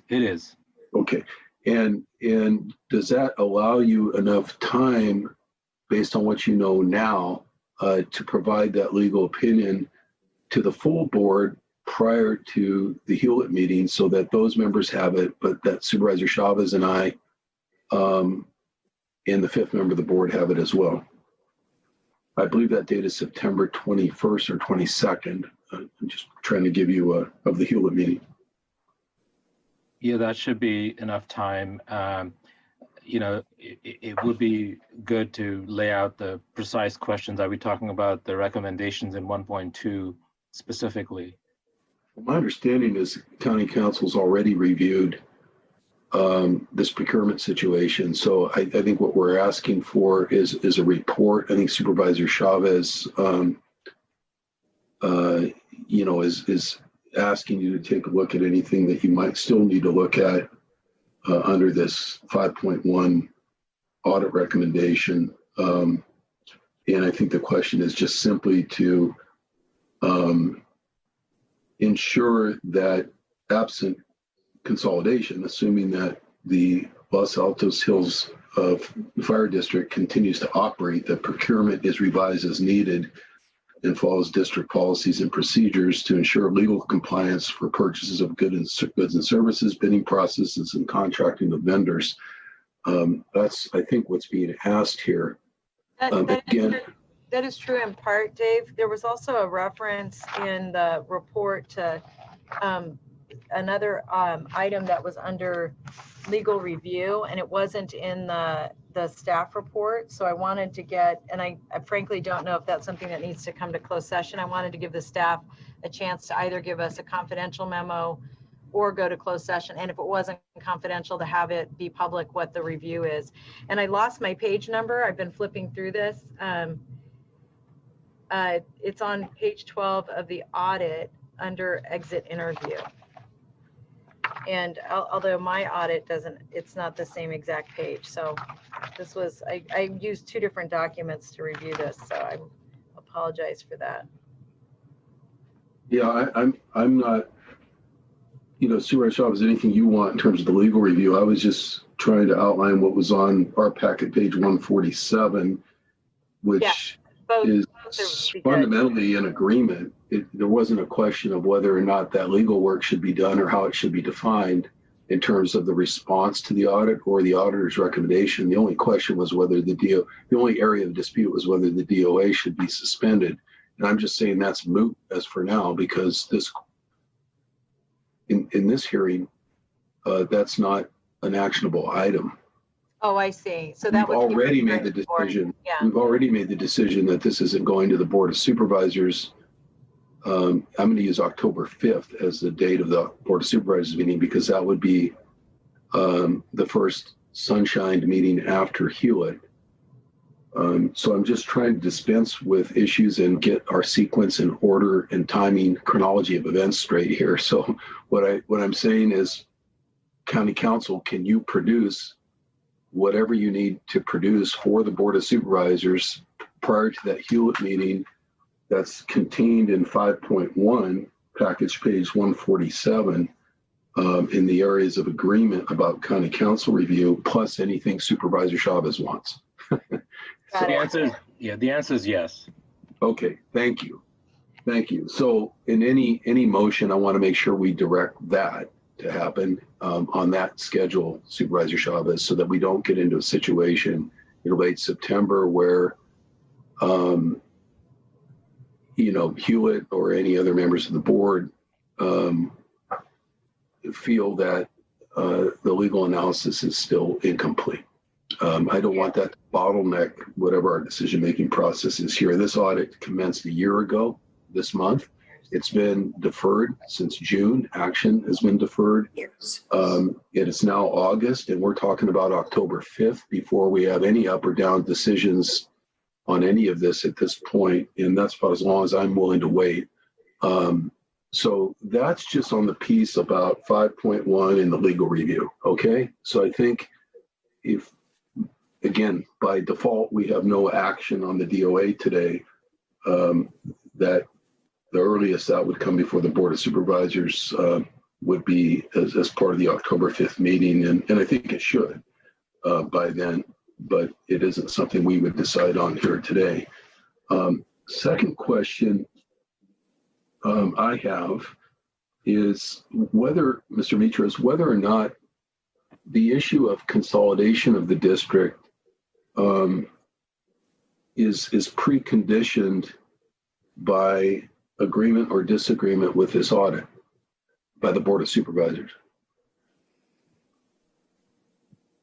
I don't believe it is. I think that's its own issue, but we'd be happy to bring to the board, whatever documents such as resolutions that are needed for consolidation for a discussion and vote by the board. But I don't believe that that's related to the audit. Right, and it's important for me to know that, and I'd like to get that answer today, because I do believe that those two issues should be decoupled. We have a completely separate conversation going on, which Supervisor Chavez is really taking some leadership and moving forward even more quickly now, given the hundreds of thousands of acres of fires that are still underway in this county. And as you know, we're going to have a discussion on September 1st. I think that thanks to our chair, Chair Chavez, requiring that. We have consolidated in this county over the years from, I think, about 9 agencies down to 4. It's something that I've been a strong advocate of in general for over 11 and a half years. Surely I understand that this audit sort of indirectly tees up the issue, directly and indirectly tees up the issue of whether or not consolidation might be timely. But I'm not, but it's my understanding, and I just want to get it really absolutely crystal clear, Mr. Mitra, that we could decouple the consolidation question from these legal questions and other issues and analyses regarding the audit. For example, if the board has a unilateral right to move forward with consolidation separate and apart from any audit findings here, for one thing, that would make a lot of the work and deliberation on the audit moot. And if we didn't, we won't know that until a later date. But if we didn't, certainly these questions in 1.2 and 5.1 should be resolved. So I don't want to hold up the work. Like I just said, I want to see the legal work go forward, just as Supervisor Chavez indicated, because I don't know what the board's disposition would be regarding consolidation or not. But Supervisor Chavez, I want one of our recommendations to be coming out of this committee that we ask for 2 items to be on the October 5th agenda, decoupled as separate items. 1, the prospective consolidation of the district, and 2, any recommendations that you and I and the Hewlett Committee want to make regarding the audit itself, separate and apart from consolidation. Does anybody have any, from a legal standpoint, any concerns about that? Or Supervisor Chavez, do you have any concerns about that? Just if I could, for clarity, so the consideration of consolidation items, the support of the auditor's recommendation for items 1.2 and the support of the auditor's recommendations for 5.1, and the legal review, making sure that the board has the legal review of the legal matter, which is under review, which was not completed by this meeting, which was on packet page, I'm sorry, not packet page, but page 12 of the audit under the exit conference. Those would be the 4 distinct actions. Right, and I'm prepared to support the recommendations in the audit. First of all, obviously, we would receive and support all the agreed upon recommendations in the audit, because there are many that are agreed upon, and I would thank the Los Altos Hills Fire District for their cooperation and agreement. On 1.2, the recommendations under the audit would be recommended. I would recommend those to the board as stated by the auditor. I would move that. And on 5.1, I would recommend the auditor's recommendations with the separation of the DOA item, because that may not be necessary. That may not be necessary when we get to October 5th, depending on the legal review. Hello, this is Cheryl Solov. Can you hear me now? Yes. Yes. Okay. I'm very sorry for the technical difficulties for whatever reason. So I don't mean to interrupt the meeting, but I wanted to let you know that I am here if you have questions of me. Thank you. So Supervisor Chavez, clearing that up and packaging it into a motion, I think can be done consistent with what we're both looking for. But I would like the consolidation. It is as much an issue for not only for the record to make sure that the committee makes it clear that we would like to have an up or down discussion in a full presentation on the issue of consolidation as a separate and distinct issue October 5th, and then our recommendations on 1.2, 5.1 and the legal review you just described to come as two separate items. Consolidation being one and all the other items being a second item on the board agenda. It is my understanding as president of the board that you would have prerogative to establish the board agenda in that manner if you so desire, but that's why I'm asking if you have any concerns about making sure that those items can go forward on separate tracks as necessary. My concern is it may be that Hewlett, the attorneys, or anybody else may have longer term additional questions that they want to ask or pursue regarding procurement, for example, that shouldn't get in the way of an earlier discussion about consolidation. Thank you. I think that's fine. And I think it makes sense to decouple them. And frankly, I think that they're kind of, the way I'm looking at it is sort of four issues. There's receiving the report overall today. There's a discussion of consolidation moving to the full board. There's the audit recommendations for 1.2 and 5.1 that we would be moving to the board with a recommended action to support the auditor's recommendation. And then separate of that is the last item, which is the page 12 exit conference that acknowledges some legal action that we don't have, that we don't have information about. That again, I'd like to either hear in closed session and/or an open session, depending on the nature of that concern. So that sounds like the motion. And then adding, so I have received the report, support the auditor's recommendations on 5.1 and 1.2, support moving those to the Board of Supervisors with a supportive recommendation,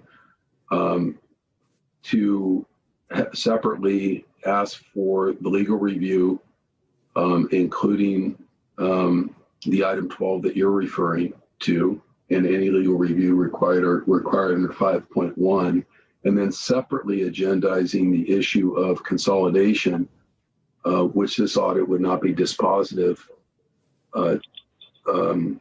to as a separate Board of Supervisors agenda item from all of these items on the October 5th agenda. Yes, that's a clear motion. Thank you. I would second that. Now, what I'd like to do is ask if our counsel or the auditor would like to make any comments on that. This is Rob Coelho from County Counsel's office. Within our office, we're setting up assignments and a wall as it relates to the potential representation of different districts to the extent that there's potential conflicts.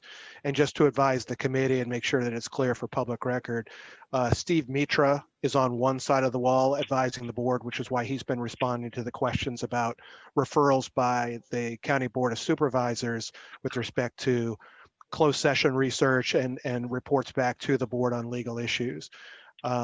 James Williams has put me on the other side so that going forward, including the September 15th fire district meeting that Los Altos has coming forward, I'll be appearing as part of that meeting and providing sort of the day-to-day legal advice to the fire district board. Thank you for the clarification. Cheryl, would you like to make any comments? I don't have any further comments, other than to be available for any questions you may still have. Great. I don't think we do. I think we have a motion and a second on the floor. And Dorothy, I saw you, or Duffy, I saw you lean in. Did you want to say something? No, I appreciate your Okay. clarification, and Supervisor Cortese also. Both of you have done a great job of reviewing the entire audit. Thank you very much. Thank you. And Dorothy or Mark, I want to make sure if there's anybody from the Los Altos Fire District that would like to make another comment before we're going to go to public comment, and then we're going to come back for action from the board. No, I just want to thank you for the time and diligence and going through all of the large amount of data and information that's available to you. So thank you. Thank you very much. And thank you all for joining us. I'll now go to public comment. The next speaker is Alan. I'm unmuting you. Please accept the unmute. You will have 2 minutes to speak. The timer will begin when you begin speaking.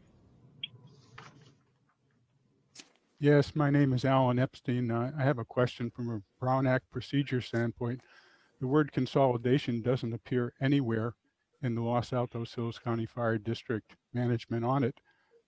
How is it possible that you can have a discussion about consolidation on this item when it didn't even appear in the audit? Thank you. Thank you for the question. I'm going to ask council. I'm going to not ask Rob. I saw you, Rob. I almost asked you, but I'm going to ask council to respond to that question. Because really, oh, go ahead. I apologize. Sorry, Supervisor, I didn't mean to interrupt you. I just was, what happened with regard to consolidation was simply a scheduling item, and that's all that occurred. There was no discussion about it. So for scheduling purposes, you're allowed to schedule an item and consistent with the Brown Act, and that's what the committee has done. Thank you. All right, so we have a motion and a second. All those in favor say aye.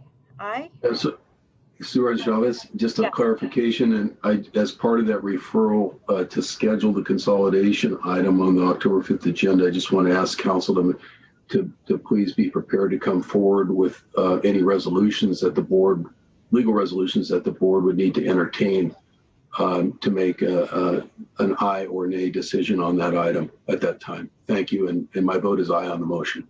Great, thank you. Thanks everyone for that. It's a lot of work that went into that. So thank you. So we're going to move from item 11 to item 12, and this is the South Santa Clara County Fire District Audit. And I'm going to ask again if Cheryl or whoever the lead is on this audit could join us. Hello, Supervisor Chavez, Supervisor Cortese. I'm Severin Campbell from Harvey Rose, and I was the project manager on the South County audit. And with me today is Lyndon Berry, who is the main analyst on the audit. Great, thank you very much. So, and I'm also here as well. This is Cheryl Solov. The report has 15 recommendations, 10 of which the district agreed with and 5 which were partial agrees. Right, and so what I thought on this item we would do is, do we have someone from Gilroy? I'm sorry, from South Santa Clara County Fire District with us also? Who is that? Jay Cass is on as the fire chief of the South County Fire Protection District, and Assistant Chief Dwight Good is also on. Great, thank you so much. So what I would like to do is if we could go to the, well, on some of these, there's, Cheryl, let me ask you this question. There's some agrees and then there's partially agrees. And what I would like to recommend, if it's okay with everyone, if we could move through the partials, that seems to me to make the most sense. And I'd like to ask the staff to just highlight the issue and then to highlight where there's disagreement, and then to get a response from whoever the fire district would like to have present, if that's all right. Sounds good. And I think so Severin could begin with recommendation 1.1, which had the partial agreement. Right. Thank you. Okay, yes, this is Severin speaking again. I do want to point out that of our 15 recommendations, 6 were actually directed directly to the Board of Supervisors. And so putting that in context. But to go through the partial agreements, the first two are 1.1 and 1.2. This was the first finding in the report that looked at the boundary drop agreement between the fire district and the city of Morgan Hill, where we just found that there was not a formal documentation of the shared responses and agreements between the two districts. So 1.1 was to formalize the boundary drop agreement. In the boundary drop agreement, the arrangement with Morgan Hill that sort of looks at 50% of the funding of the engine company at Station 1, where there's a shared response between Morgan Hill and the district. And there was partial agreement on this. I think one of the concerns is the process to get all Gilroy and Morgan Hill and the fire district to make a common change in policy. But I believe that there was agreement that there needed to be some agreement on how the cost for especially the maintenance, repair, and upkeep of engine 67 was shared. And the second one was recommendation 1.2. I'm just going to stop you, Severin. On one point, just so on 1.1, I'm going to ask for a response if there is any from the fire district.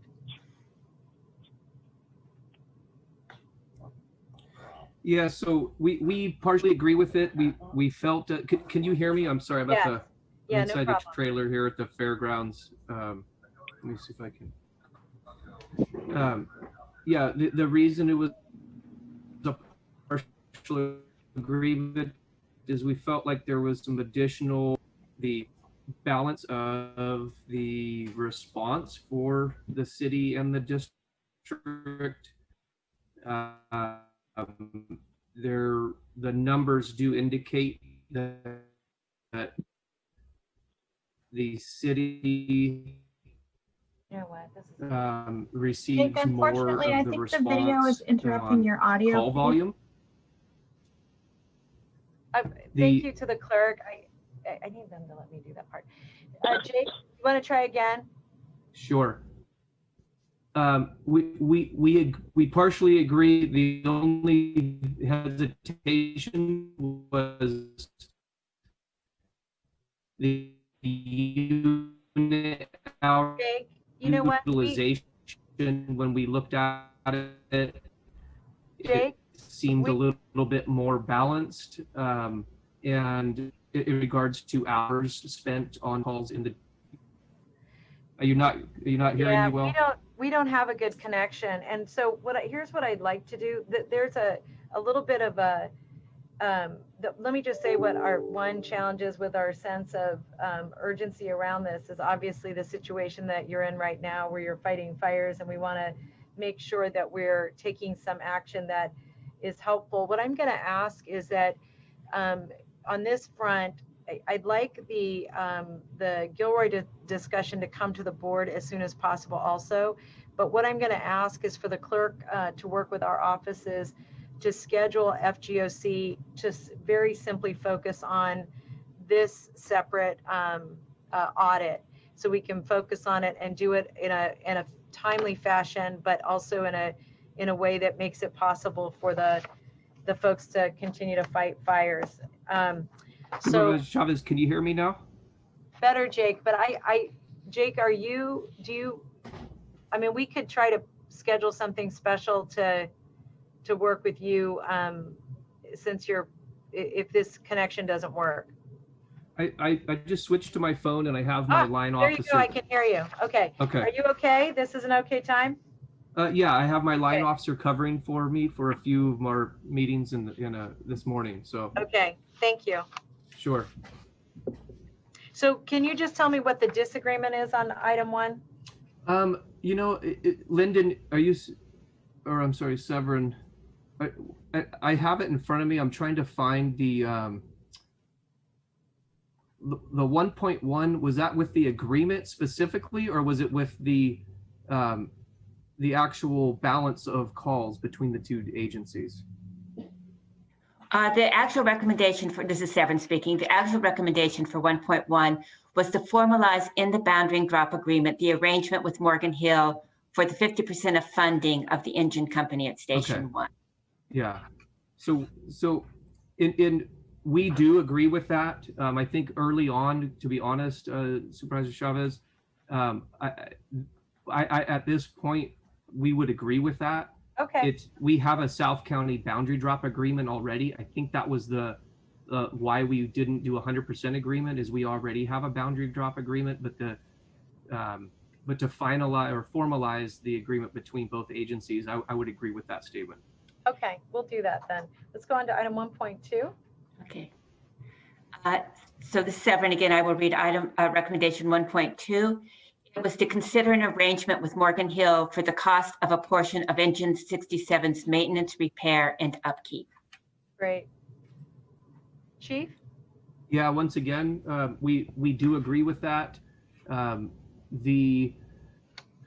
Once again, it kind of comes back to unit hour utilization, and I'm working actually with Morgan Hill since the report came out to have those discussions on splitting maintenance costs on that. It is in fact needed. So in the meantime, we actually have been using some spirit of cooperative fire protection, and Morgan Hill City has been actually spending money on the Engine 67 maintenance. So we do agree with that statement. Great. We're going to go to item 2.3, and this is again where there's a partial agreement for the consolidating the fire district in the county as further recommendations. So I'm going to let the auditor go, and then I'm interested in your perspective, Chief. Okay. Yes, again, this recommendation is directed to the Board of Supervisors rather than specifically to the district. And the recommendation is to consider options for consolidating fire districts in the county. And this recommendation comes up again as recommendation 4.1. So you'll see it in two places in the audit. Got it. Chief? Well, when you start saying terms like consolidation, it for fire agencies, public agencies, not knowing what that looks like, it's really hard that's why we were partial. We don't know what that looks like. What agencies are we looking at consolidating? Being the contractor with CAL FIRE, obviously that decision is with the Board of Supes. But to just put it out there, CAL FIRE is in an agreement with the South County Fire Protection District. We have an LG1 agreement for 5 years.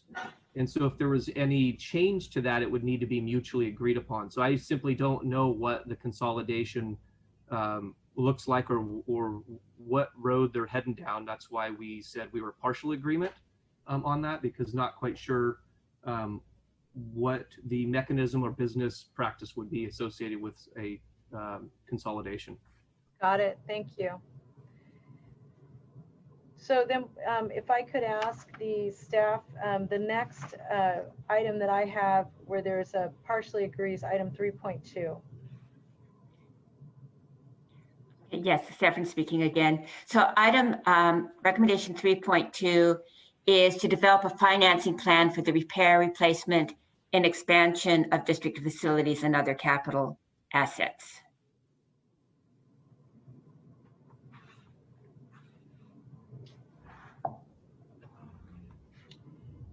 What was the concern about this one, Chief? Well, that's a budget issue. So the South County Fire Protection District budget brings in just under $6 million a year. And to staff the fire engines alone, it costs about $5.4 million.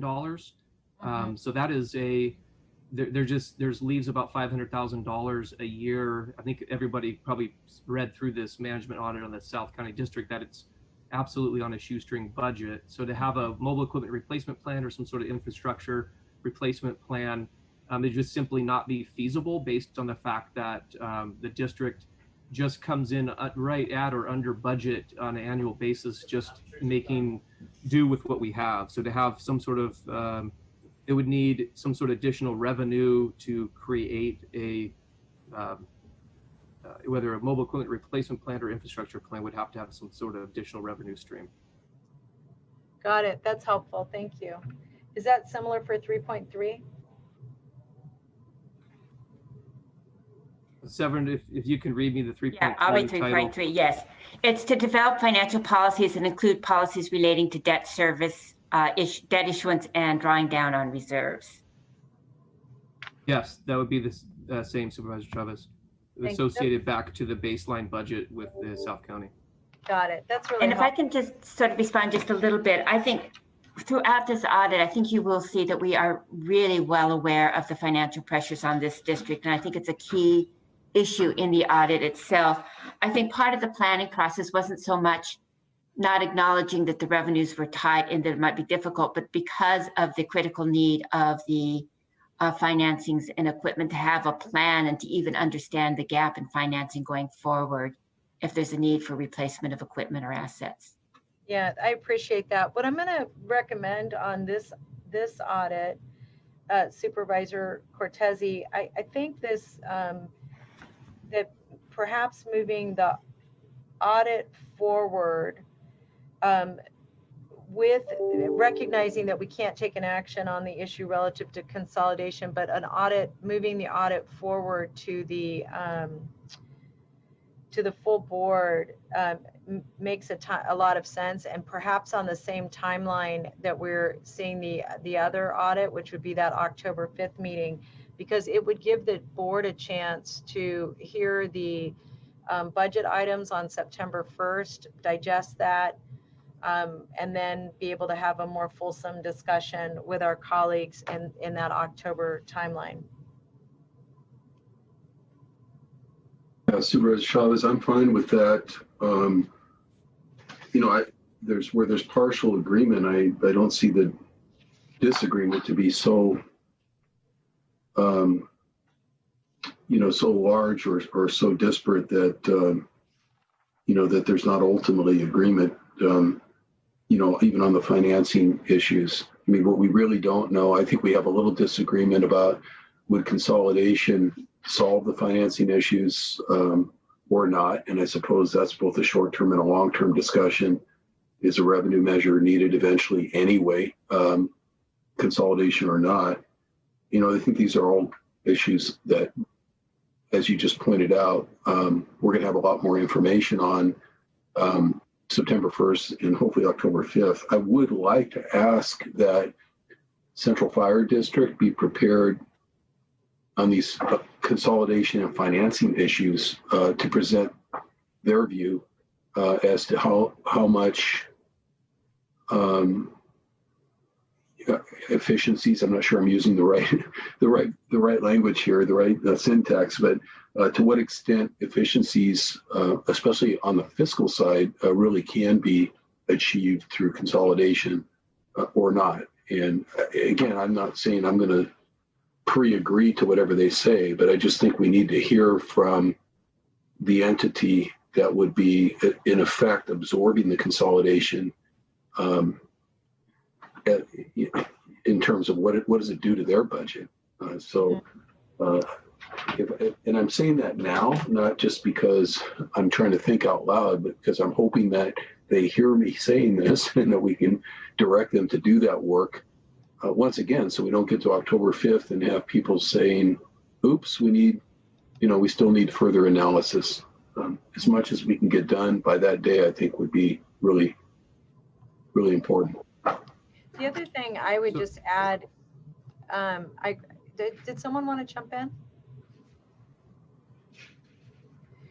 The only other thing I would just add to that discussion that I think is going to be important is that I think, and I would just say, because I know Dr. Smith is on the call, and that we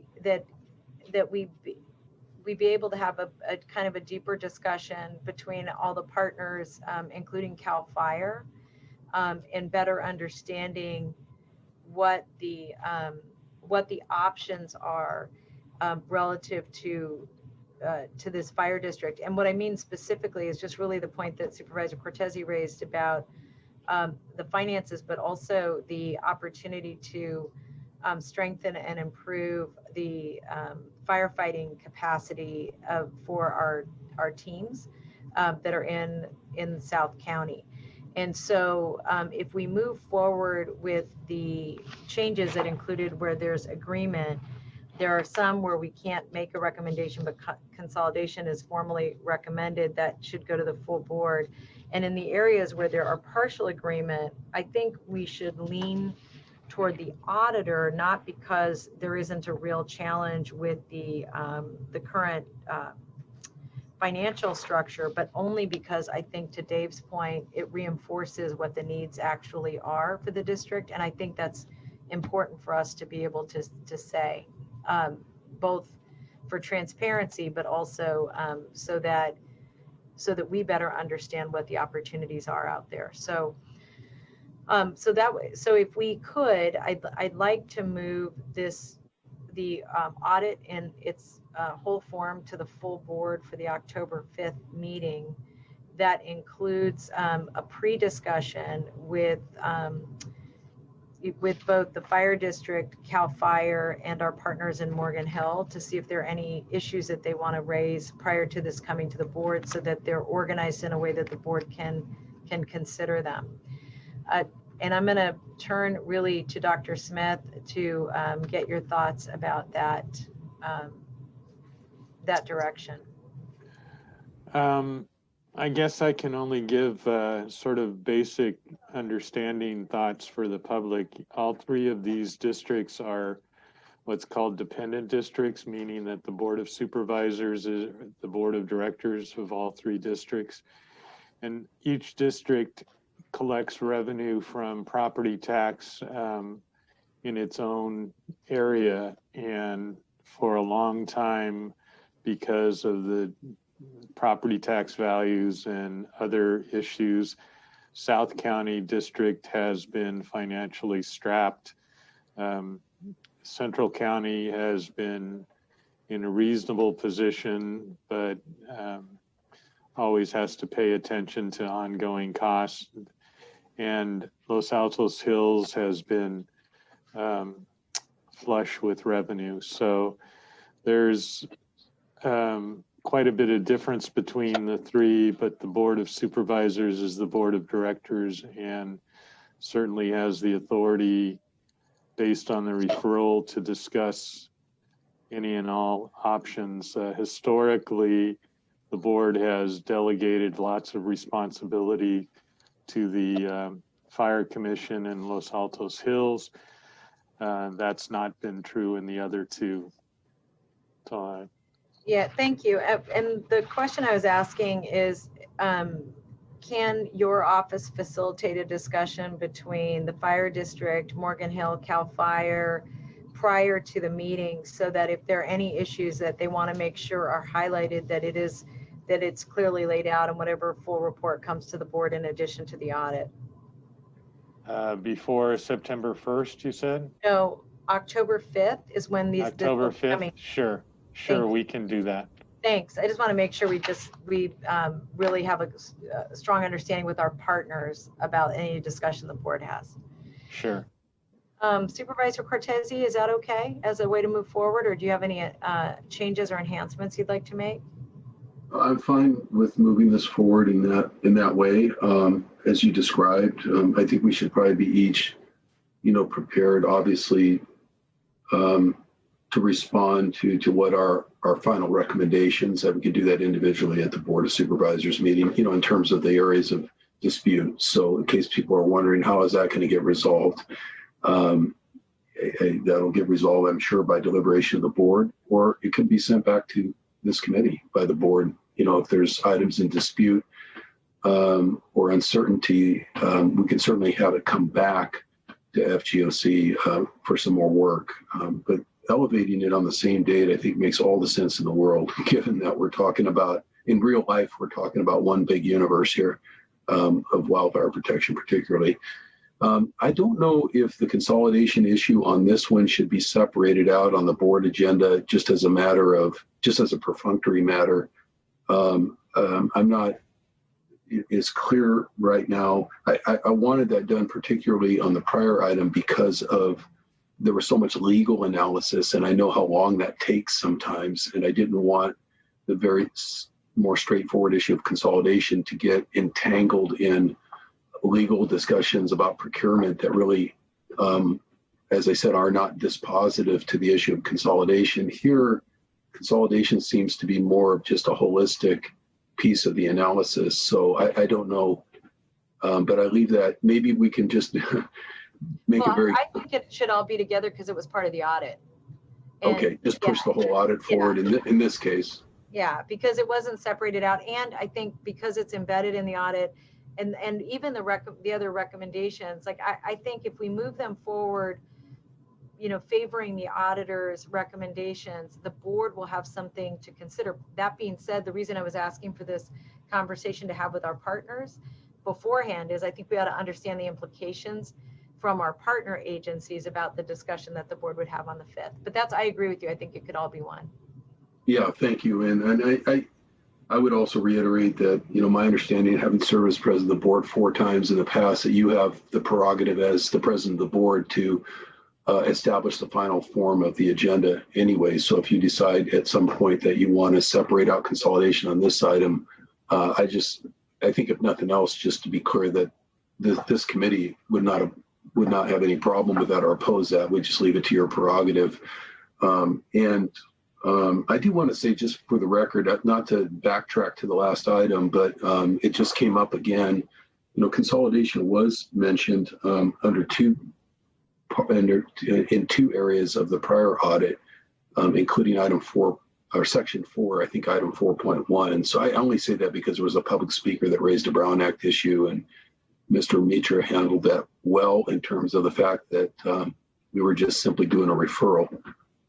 But that said, the assertion was that consolidation was not mentioned in the prior audit, and it's actually not true. It is mentioned under section 4 of the Los Altos Hills audit. So really both of these audits at least mention consolidation as something that should be taken up in the future. And again, I'm just stating that for the record. Thank you.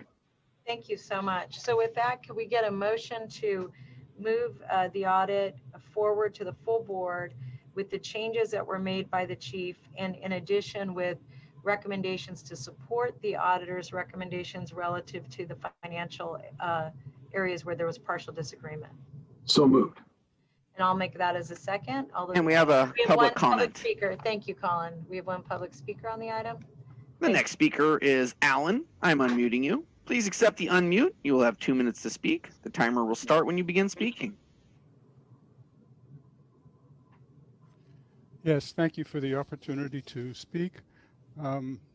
As I sent you a letter on the subject at the June meeting that talked about the consolidation issue. I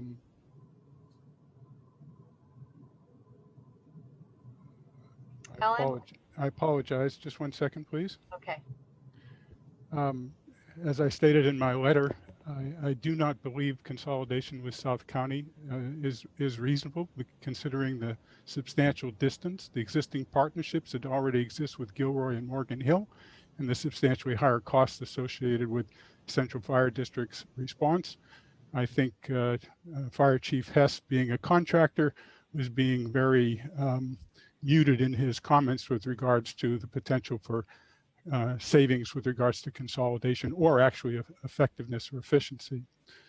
I would really like to understand what LAFCO's role is in consolidations.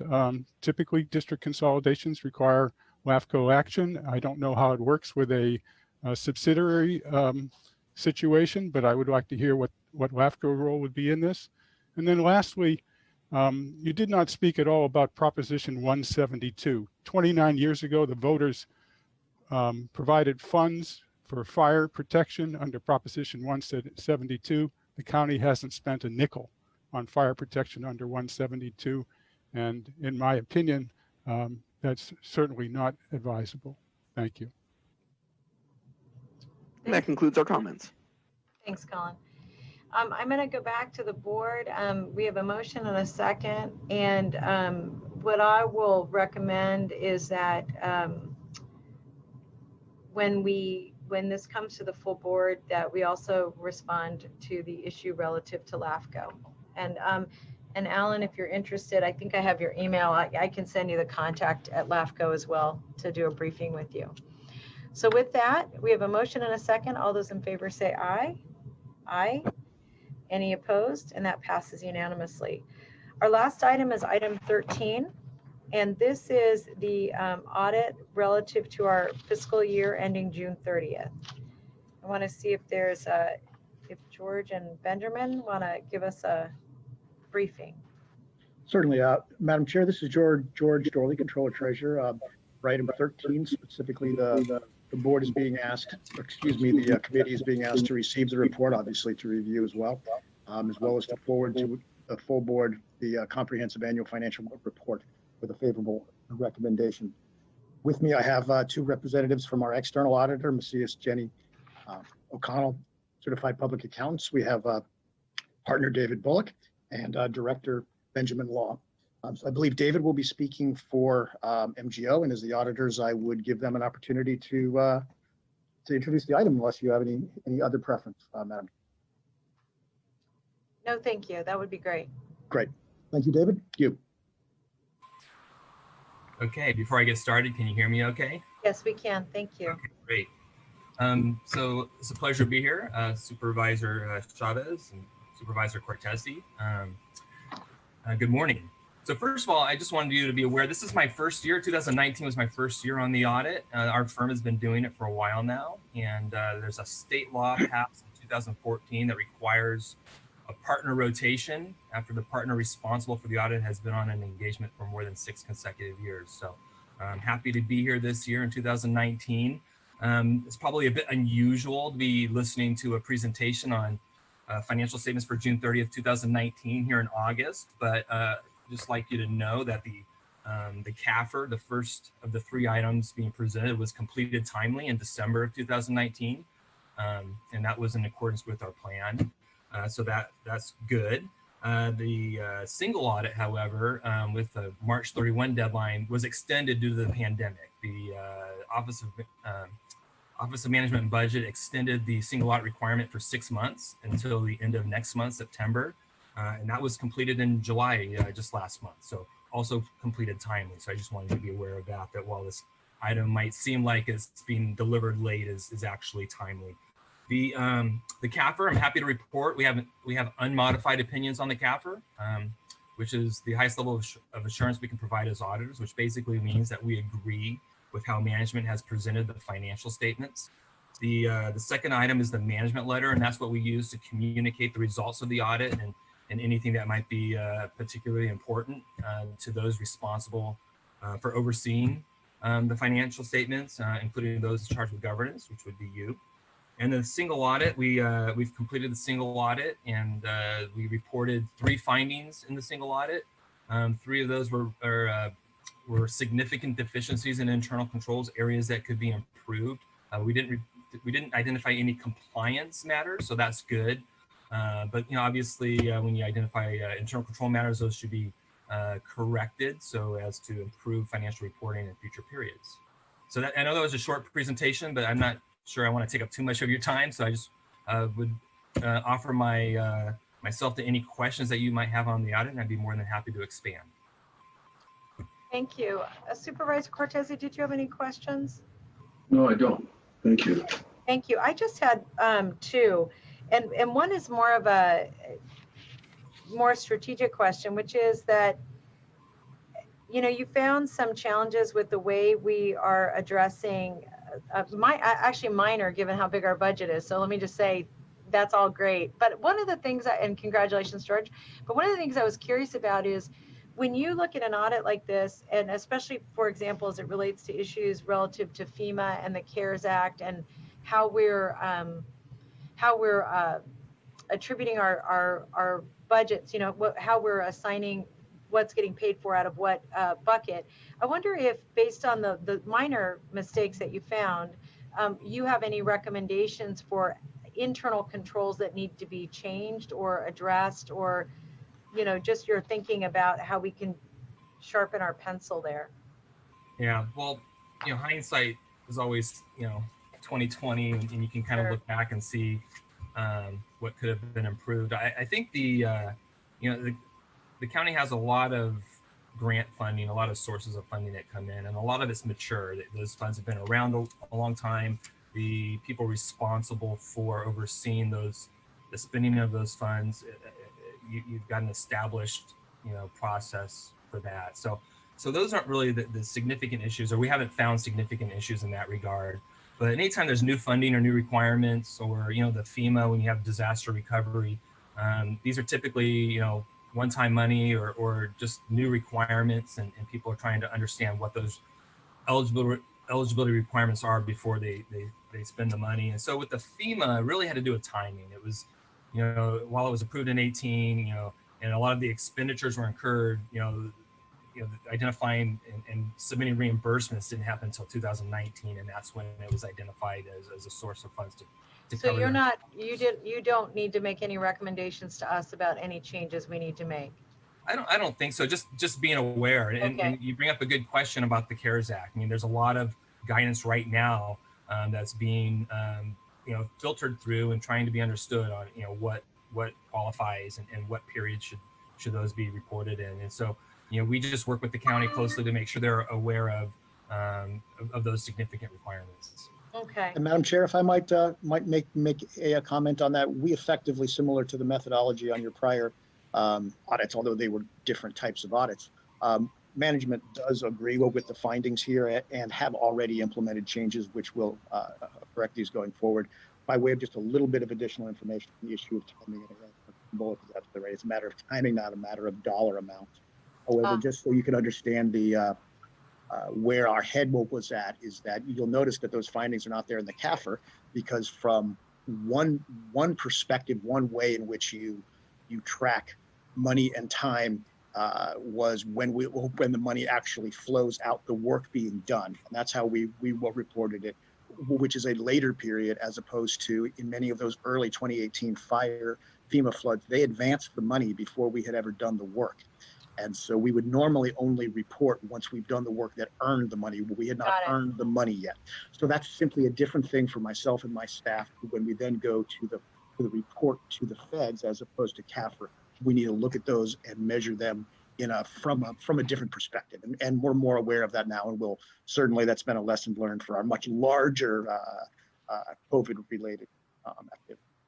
Thank you. That's very helpful. And then one other, just a broad question. I apologize. I lost my place in this. But one of the other questions I had is that I understand, and I understood when we purchased the hospitals, that we did not purchase the accounts receivable. And one question I have relative to that is how far behind, well, what was the overall impact of that decision? I can probably answer that better than Thank George you, Dr. can. Okay. There are a couple of reasons why we didn't purchase the accounts receivable and the operating funding. First of all, the operating funding, we felt like we would be spending a premium in order to buy money, basically, and that's not something that would be wise for us to do. The accounts receivable, how can I say this in a nice way? We're a mess. Jeff, I don't understand your first point. You're saying we didn't buy what initially? There's operating capital, cash in the organization, and we didn't purchase that because you'd have to pay a premium for the cash. You don't buy it for equal amount. Okay. So we'd be spending money in order to buy cash. Not a very good idea unless you're an organization that's short on cash. Then you can do that. The accounts receivable issue, basically because of the many transitions that Verity hospitals had gone through over many years, their accounts receivable were troublesome. Plus they were also going through some challenges with the state and feds about whether certain billing was appropriate or not. So we felt that buying those accounts receivable would put the county in the position of being responsible for audit results and reimbursement and penalties and fees and fines if that It was a risk. it was a risk, right? What was the approximate amount of the belief of what was the amount of the accounts receivable? And I'm curious. I can get have back not to seen you that with either, that. Dr. Smith. I don't know the exact number. I can get back to you with that though. That'd be great. I've been curious about this for a while. Rereading this just piqued my curiosity again. So thank you. That's helpful. Dr. Smith, did you have any other comments you wanted to make? No, not unless you have any further questions. Nope, I do not. So I don't see any questions or any public comment. And Supervisor Cortese, I think on this one, we are very simply receiving the report and forwarding the recommendation for the CAFR to the full Board of Supervisors. Agreed, and so moved. Great. In a second, there's no more discussion on that motion, but thank you all very much. That passes unanimously. Thank you. Thank you. And that ends our meeting. We are adjourned till our next meeting is Thursday, September 24th at 2 o'clock. Thanks, everybody. Have a good rest of your day.